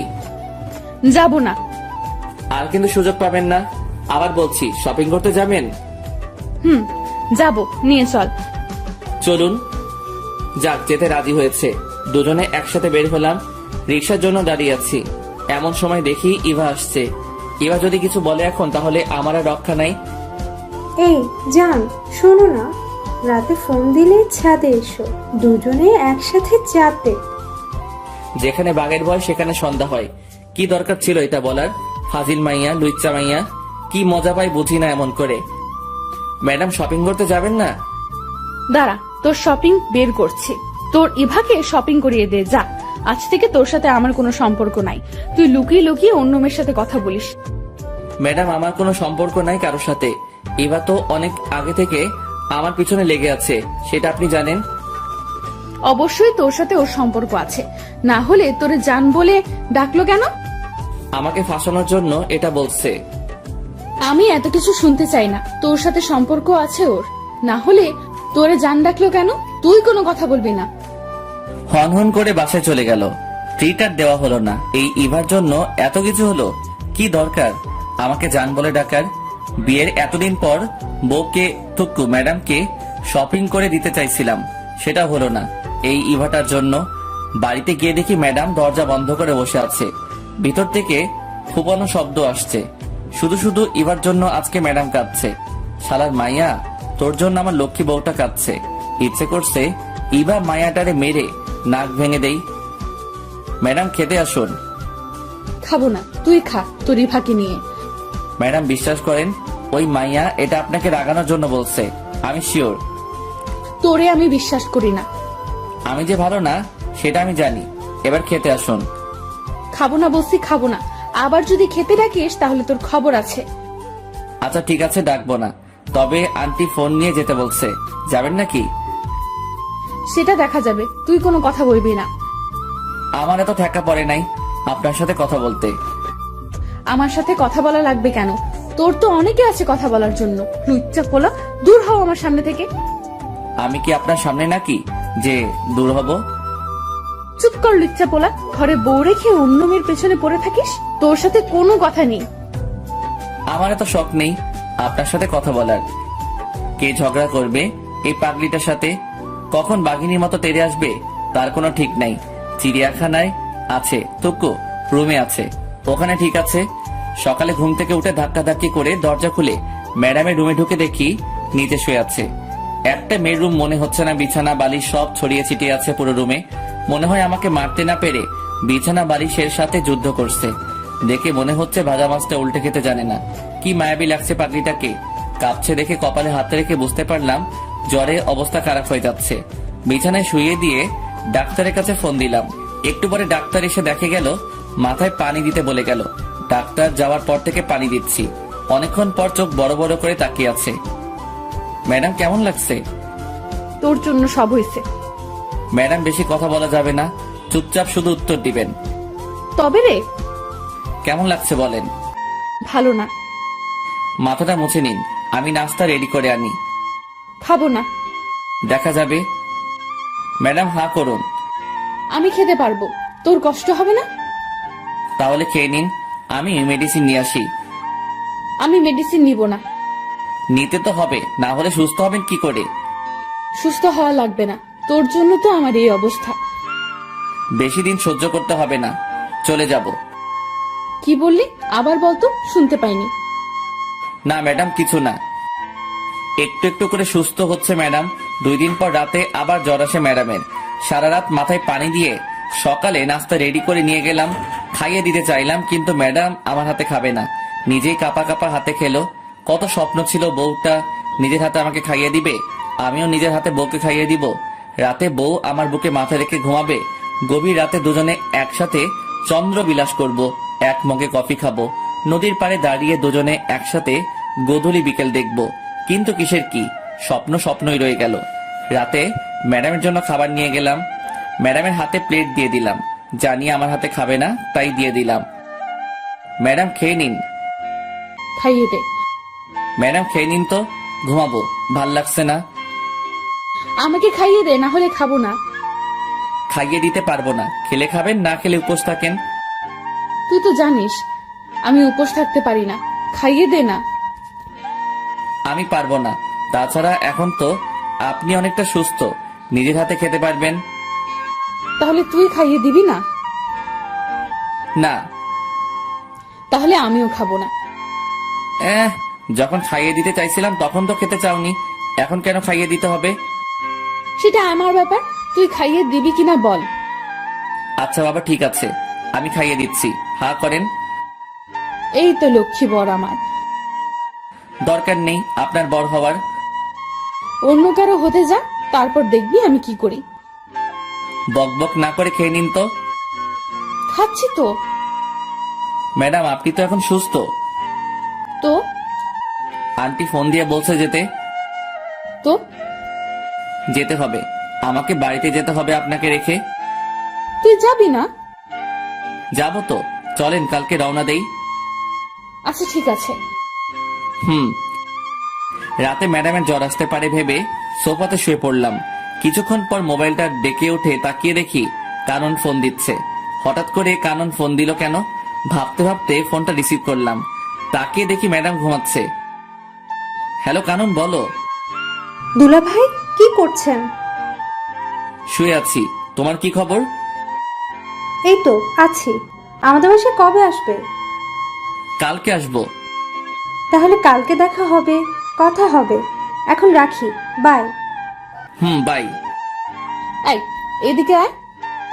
কি হলো ম্যাডাম, মাথায় পানি দিতে হবে? না এদিকে আয়। বলেন। কার সাথে লুতুপুতু করছিস? ছি ছি, কি বলেন এসব ম্যাডাম? আমি তো কারোর সাথে কিছু বলি নাই বা করিও নাই। আর মিথ্যা বলতে হবে না, আমি সব নিজের কানে শুনেছি। কি শুনছেন? হ্যাঁ, কানন ফোন দিয়ে জানতে চাইলো আমরা কবে যাব। চুপ, তোর কোনো কথা আমি বিশ্বাস করি না। আচ্ছা মুশকিল তো, বিশ্বাস করা না করা আপনার ব্যাপার, আমি সত্যিটা বলে দিচ্ছি।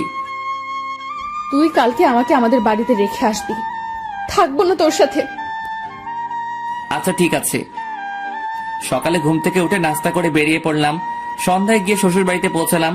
সবার সাথে আড্ডা দিয়ে নিজের বাড়ির দিকে রওনা হলাম। বাড়িতে গিয়ে কয়েকটা দিন আব্বু আম্মুর সাথে কাটাবো। কিছু বন্ধু আছে, ওদের সাথে কিছু সময় কাটাবো। কখন আবার দেখা হবে। রাতে কে শুয়ে পড়লাম।